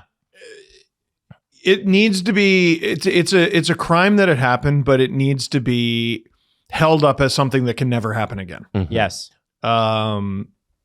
Yeah, it's disgraceful. When somebody is that esteemed in the business and deserves that, it's good for them to live with the recognition for a little and not just have all of this after they pass. So it's a shame. 75, still, that's still young. That's too young. But he did so much for the game, and Larry Brooks is going to be missed by a lot of people. The thing about New York sports specifically is people come and go. Its longevity in New York is so hard to achieve. Respect in New York is so hard to achieve. Sports are, like anywhere else, but it's so magnified there because there's so much competition, right? This is a New York metro area, New York, New Jersey, that's got 10 teams, and that's just in the original 4 major sports leagues. They also have every other sports league that's trying to come in and grab a piece of that pie too. So, the new women's leagues, and I say new as in WNBA is almost 30 years old, but it's new in comparison to the NHL, which is 110, 115 years old. It's hit a new gear. Yes, 100%. And so for Larry to have maintained that for so long, I think that is beyond all the run-ins that we see. I think that is just an unbelievable run. Yeah, unbelievable. Yeah. The run-ins are highlighted, but you don't. you don't get to hold that gig for as long as he did by being bad at your job. Exactly. And I probably say that's what I'm saying, Brooksy. Like once a week at least. Yeah. You know, My wife says that. like, it's just a thing people say. It's a phrase that came out of the Tortorella Larry Brooks interaction there that happened 20 years ago. Probably it's just a thing people say, and it's part of his legacy, and it's awesome that we're still saying that 20 years later. You know. Yeah. You ever been in a fight? Dude, it's crazy. It's great. Go look it up. Go watch that in his memory. Tortorella versus Larry Brooks. The Ottawa Senators announced yesterday that they have re-signed Shane Pinto, 4 years, $7.5 million. And he's in the last year of his 2-year deal, which he signed in a couple of years ago. And what's interesting about this deal is, again, here's a player that did sell off some UFA years, because that's how you have to look at it as a player, is you're selling your unrestricted free agency years. But it is not an 8-year deal. And that was something that people used to freak out about. If they're a major piece of your team and they don't sign for 8 years, oh my God, are they leaving? Shane Pinto will still be a Senator until half a decade from now. Yeah. But what's great about this is it speaks to a couple of things. First off, great for the Ottawa Senators, obviously. Number two, great for Shane Pinto. Number three, I think it speaks to a lot of what's going to happen in the future. 3 to 5 year deals, I think, are the new norm. And I know that 7 years with your home team and 6 years on free agency are going to be the new maximums. But 3 and 4 year deals are like, if the cap is really going to go up the way it's going, I don't see why you would sign for any longer. No, it's the best way to maximize your income. Hockey players can, team first, team. No. Yep. You don't want to set millions of dollars on fire. And he gets, let me do a little quick math. That's a $30 million deal there for Mr. Pinto. Damn, I'm jealous. It's good length. He's going to be a Senator for, like you said, the next half decade. I sometimes think we get too bogged down in they didn't maximize it. They didn't get the eight years. Well, don't you think you're going to be competitive? Like, you're going to potentially contend at some point over the life of that contract? Surely you do. Sure hope so. And he's on a great number. And what's to stop him from re-signing in 5 years? Yeah. And it might be for more. Yeah. But I think you're probably overshooting how much more it's going to be. Yeah. Sens fans seem to be pretty pumped about it. It's a good deal. The part that I love the most for Sens fans is that they figured out the hardest position in hockey, and that's like dynamic centers. They have now Stützle, Pinto, and Cousins down the middle for their entire contending window at cost-controlled, really reasonable deals. The highest one is $8.23 million, and then you have 7 and 7 for Cousins and Pinto there. Like, those are really good deals, and I thought Julian was really good in his article on this deal, pointing out that like Pinto has become the total package center where you're not throwing him out in like all the offensive situations. He's the guy you're using on the penalty kill. You're using that in matchups against the other team's best centerman. He was annoying in the playoffs. And he's going to be the guy to handle the load of responsibility for doing the dirty work as a centerman. And they have that plus 2 guys who are going to be effective offensively. It's a really good thing they got going up the middle. I remember Jason York came on the show and he talked about, the one downfall of the Sens, they're highly skilled up the middle, but they're really young. I think he said that before they made the Josh Norris for Dylan Cousins trade as well. The great thing about that problem is it does not remain a problem. They will get older. Yeah. They will get more mature. They will get better. And that's what we're seeing in Ottawa. That's why they're winning games. Yeah. No, it's I think it's a great deal. And it's at a good number too. Like, it's a little above Cousins. I wonder if he wanted that, like, couple 100,000 just to be ahead of him. Because he is the second most used center, even though he's playing on the third line there. But I thought that was a little funny, but I don't think it means anything to those guys. But we'll see. You know what's kind of stuck out to me, too, is just with the Cousins deal. There was a Sabres fan that just popped up in my feed this morning. They're like, Just a reminder, everybody, the Sabres included a second-round pick in that trade. Man. Oh, man. I was like, oh, no. The Sabres, who are bad right now. Oh, Yeah, that remember, like, so this season is full of like surprise teams. And the Sabres for a moment looked like they were one of them. well, they've lost 4 in a row. It's not right to go back at the fans. No, I'm not. No. I'm saying like it's not right to go back at the fans when they get excited about a team that has a hot week and stuff. But if you're a Sabres fan and you thought that a hot week in October was this team making the playoffs, you got to look at the last 20 years. Most Sabres fans were like, yeah, give it a sec. Yeah.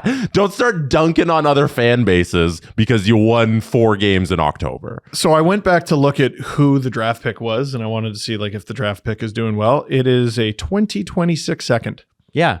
So if the Sabres finish at the bottom of the standings, that's going to be in the 30s. They've lost 4 in a row. The Sabres are the only team in the league yet to win a game on the road.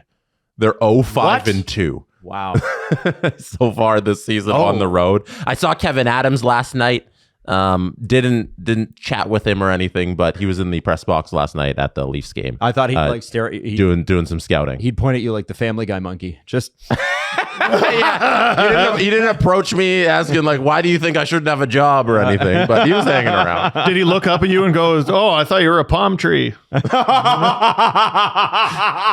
No, sorry. I didn't know Toronto had those. While he was at the Leafs game, his team lost 6-3 to the Avs. So that's a thing that happened. And the Avalanche, by the way, have won 5 straight. They're winning, or their points percentage right now is 806. Their points percentage Is 806. There's a lot of nights I'd kill for the Leafs to have They that still only have save percentage. 1 loss on the whole year Yep. in regulation. Yep. They're absurd. And They're absurd. the next closest are the Devils, and they have 4 losses. The Avs gained a lot of points in overtime losses, but they're a 735. The Colorado Avalanche are on a different level. Their goal differential is a plus 28. And the next closest team is who? Just guess. Vegas. Not Vegas, but Vegas isn't even in the top 10. No, so you need to rethink your mind from the first like 2 weeks of the season. Vegas isn't good right now. No. Everybody's talking about, well, look at how great it's going for Marner in Vegas. No. Vegas. You guys is watching good. Vegas? He's not even on the first line, and they're not doing it. Yeah. But They're from what I have seen in Vegas, a lot of their games are very chaotic. Like it's Vegas coming back and then blowing it like they did last night, and then blowing it and then coming back. And anyway, Yeah, so, they're who 3-4-3 in their last 10. Carolina. So Colorado's at a plus 28, okay, in terms of goal differential. What's Carolina's goal differential? 13. 14. Oh man, Yeah. But I wanted it. do you see the difference? Yeah, Colorado's playing like they're mad, and that is scary. They're scary. they are mad because they didn't win the cup last year. I think Nathan What's that McKinnon like? is furious every moment he's not a reigning Stanley Cup champion. I think it's the worst moment of his life. Like producer Drew, God bless him. I hate him. Hate him. He always brings up, I can't remember if it was 2020 or 2021, when McKinnon's like, I've been in the league 9 years, I haven't done shit. Like by that point, McKinnon had been like, I think sniffing around scoring titles. Art Ross's. Art Ross nominated for the I almost said the Selke, the Hart. And he's like, I haven't done shit in this league. God, I'd kill for one of those. I'd kill for someone who had Anger after a loss? half of his dog. Come on. Oh Come my on. God. What do you want that for? Why can't you just learn some lessons? Move on. Flush it. You know, just we'll get him next time. I made Jesse chortle on that one. I feel Yeah, really because good about the flush it term. Oh boy. I don't know if a lot. I don't know. Heard that a lot over the last 9 years from one guy. that. By the way, in goal, From Richmond Hill. goal differential is a big one. No, sorry. Newmarket. Yeah, 3 and 4 in goal differential in the NHL. 3 and 4. Name the teams. So Carolina second. Mhm. I'm gonna say the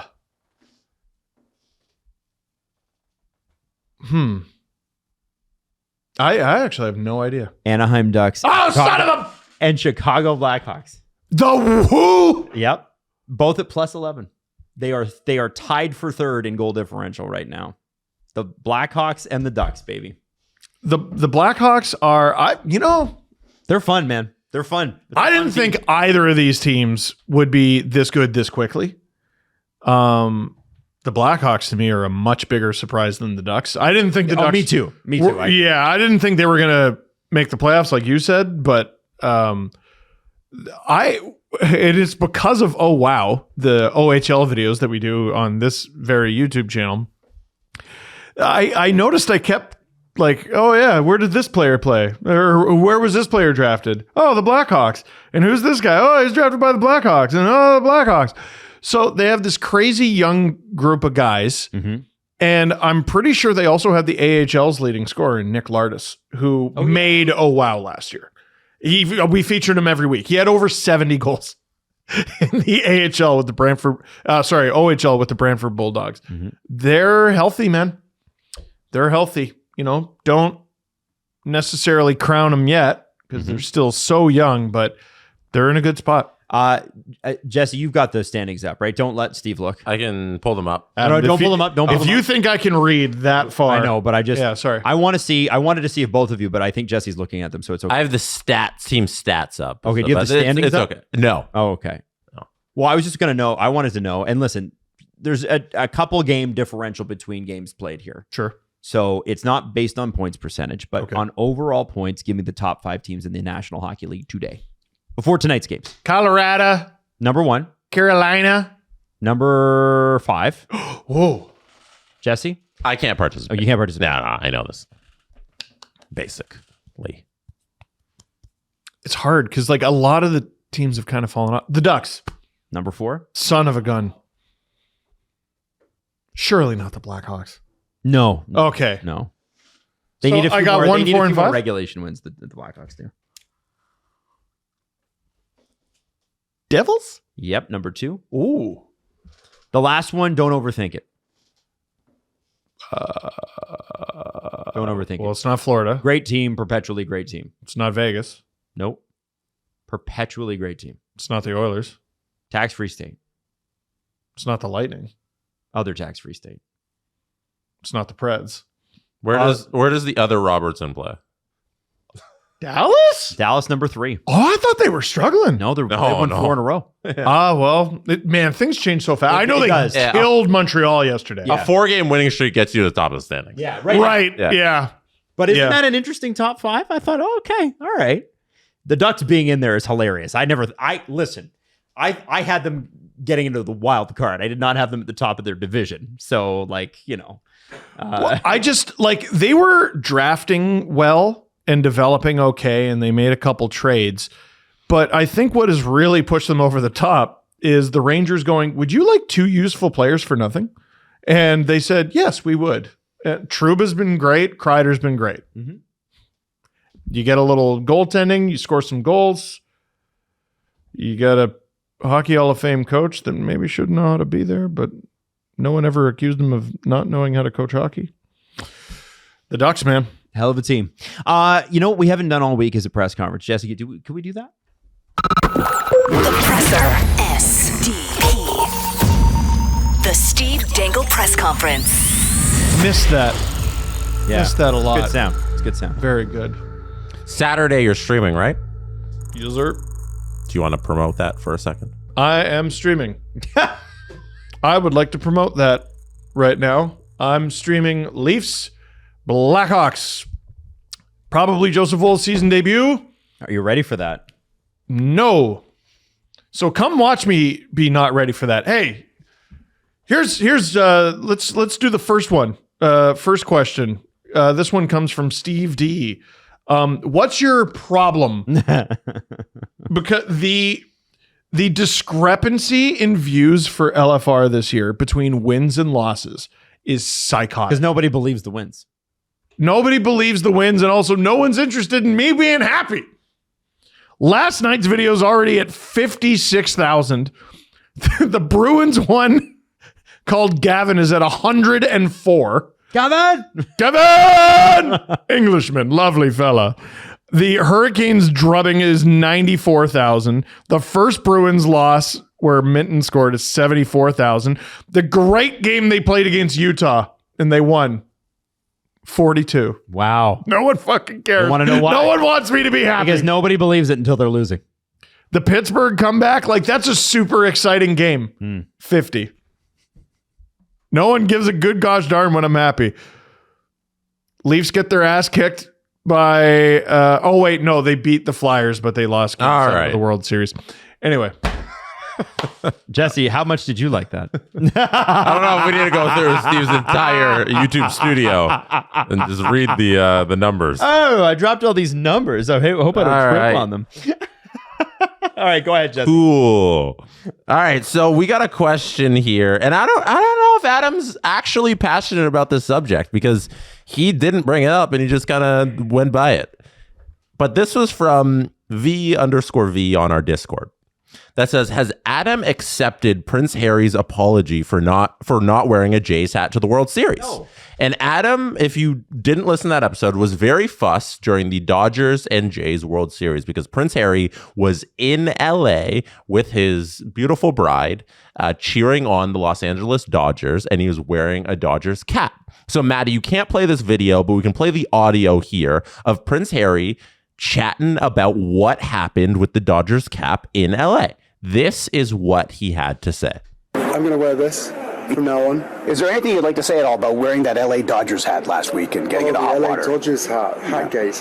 Well, firstly, I would like to apologise to Canada for wearing it. Secondly, I was under duress. There wasn't much choice. I was invited to the LA Dodgers box or the dugout by the owner himself, so I was doing what I thought was the polite thing to do. But I'm going to wear this He's from now on putting on a Blue to Jays make sure I hat. don't make any more of those mistakes. But the other piece to this was, as you could probably relate, when you're missing a lot of hair on top and you're sitting under floodlights, you'll take any hat that's available. So game 5, game 6, game 7, I was Blue Jays throughout.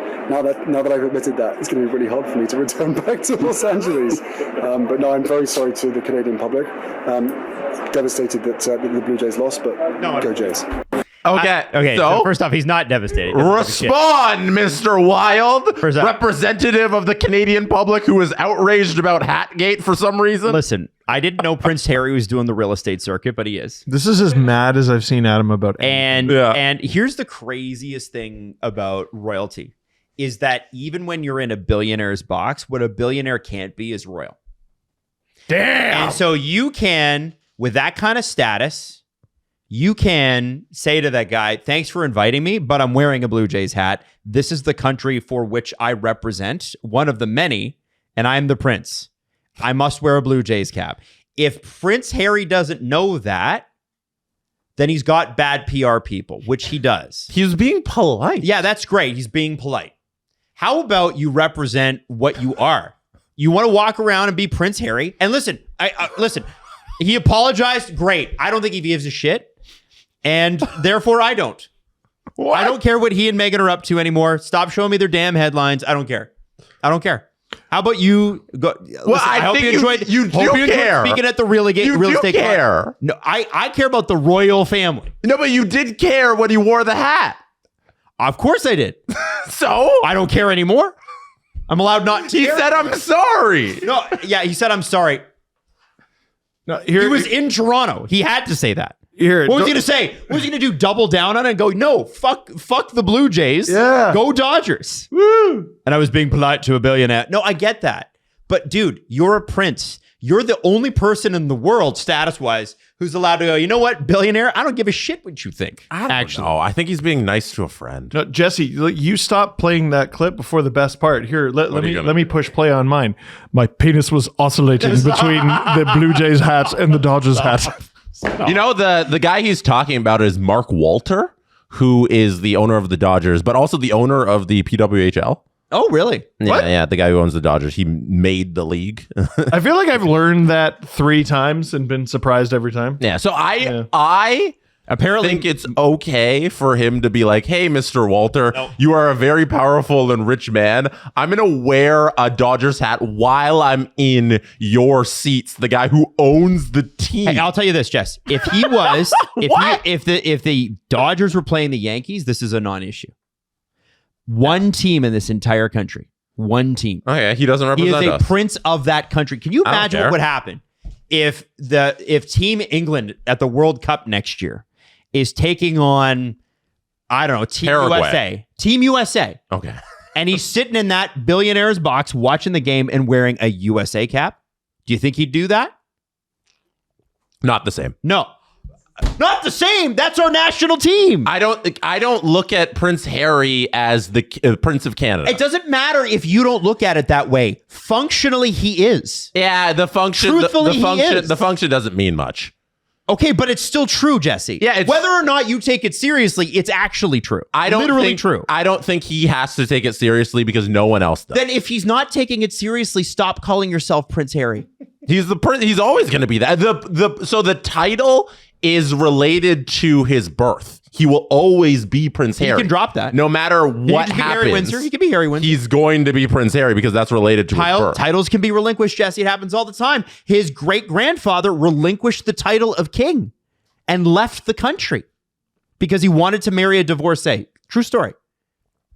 I don't know about. Have you never watched The Crown? Come on. No, I don't watch The Crown. I've never Great seen it. show. You guys should watch it. Yeah. I'm just saying. I bloody well stammer. I think it was very nice of Prince Harry to apologize for what is, at the end of the day, a very non-issue. It's not a and non- he went out of his way to talk to one of our biggest media outlets and go say, "Hey, I'm sorry." Mm-hmm. And I think that's very nice of him. And I understand why he wore the Dodgers hat. There's something fishy about this. When I go into somebody's house, I'm usually very respectful. And if I'm at the owner's team's game, I will put on a hat for them. Jesse, I once sat, and this is a true story, in a Winnipeg Jets box in Toronto with all their corporate sponsors. And you know what team I cheered for?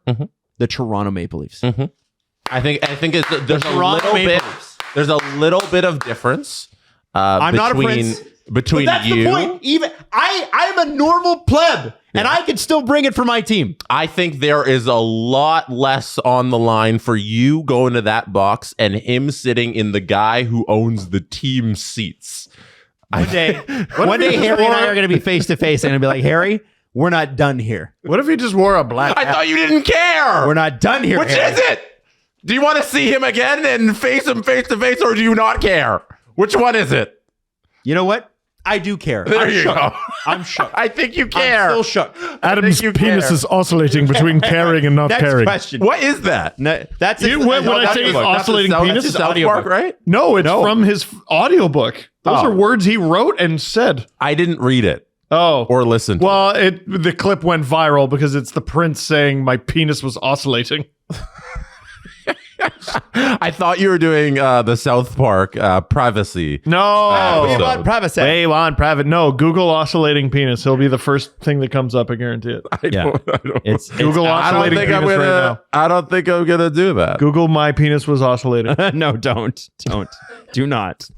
Do not. Call the episode oscillating penis. So did we ever hit on the Los Angeles Kings doing a surprise jersey drop? No. Because I'll read it I from might have missed Discord. this. I think we didn't. Yeah, so this one was from Dante on our Discord. It's link in the description if you want to join the SCPN Discord server. It's a fun place. Surprised, yeah, we have game day channels so you can like sit and watch the games with a bunch of people on our game day channels, like every NHL game. It's an awesome place. Surprised they haven't talked about this yet, but the LA Kings did the exact sweater reveal Jesse said would be the most fun. Did I say this? I don't remember saying this. Warming up in their normal home sweaters, but I think one of you guys said this. Warming up in their normal home sweaters, but coming out for puck drop with their new sweaters. If they already talked about this and I missed it, let me know. But they seemed really excited about this idea, but never talked about it actually happening. So I'll bring up the story here about the Kings doing this. But basically, that's exactly what they did. They went out for warm-ups in their regular Kings uniforms, and then they came back out during the game when the game's starting in their new alternates. Oh, that's cool. Which Yeah. I think is super cool. Very cool. Hey, it's LA. They know how to put on a show. right?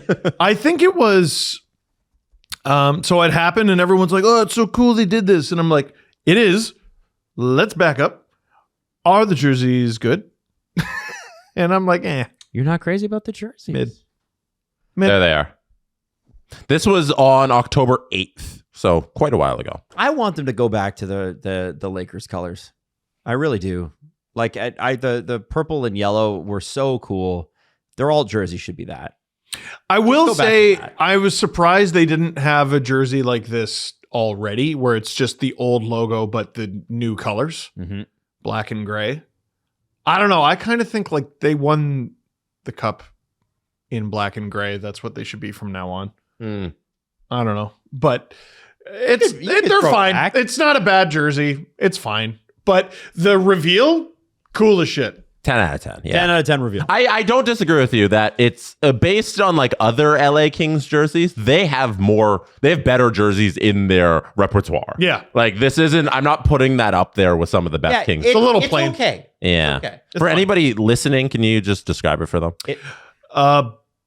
Big, thick stripe at the waist, which I'm just never really a fan of.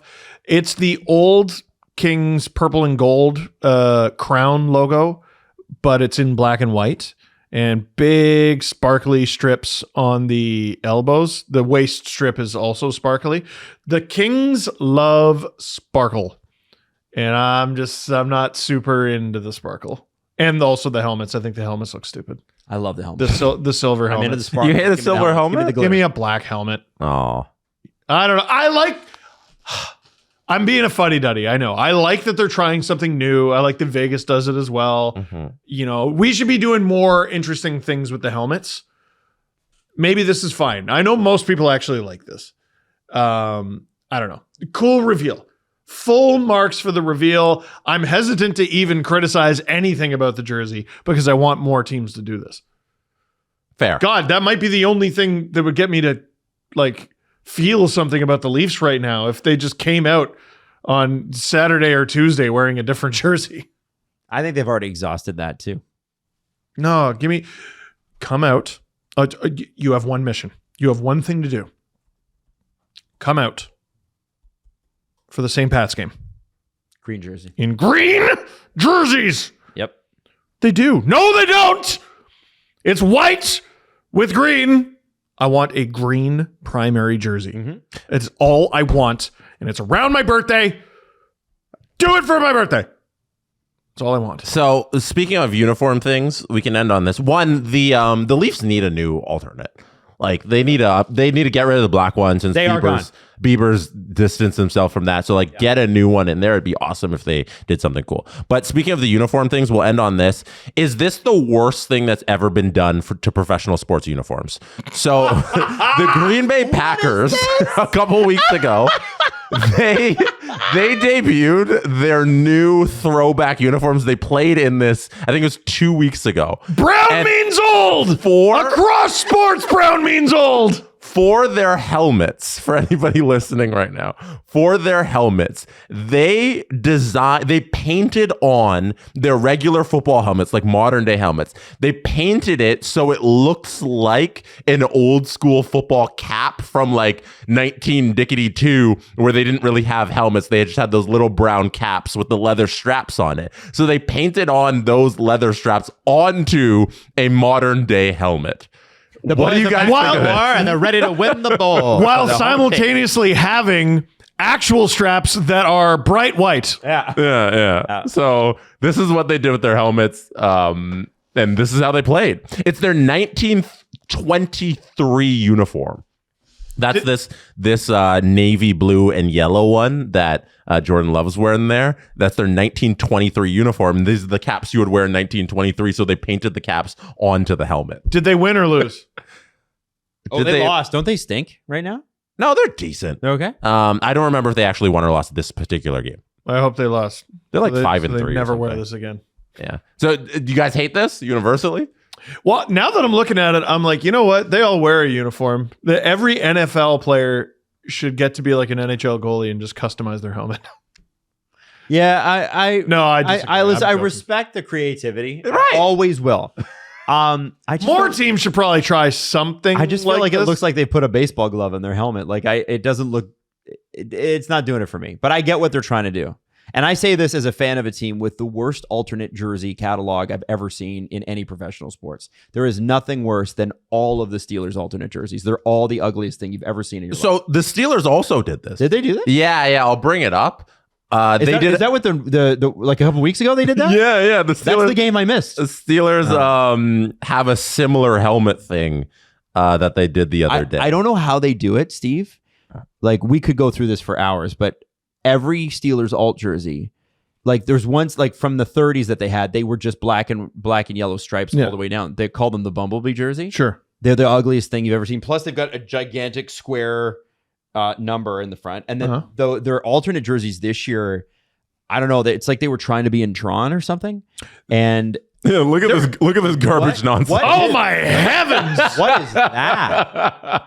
That is ugly. Oh my god! It's almost like a soccer thing with the patch on the side. And The Steelers are almost cursed with like a perfect primary jersey. yeah, they are. It's perfect. And it's when it's white, it's beautiful too. Like their whites are great, their blacks are great. Perfect. And what they're trying to do is get you to buy something else. And unfortunately, it sucks. The helmet's so stupid. It's so bad. What's that weird patch?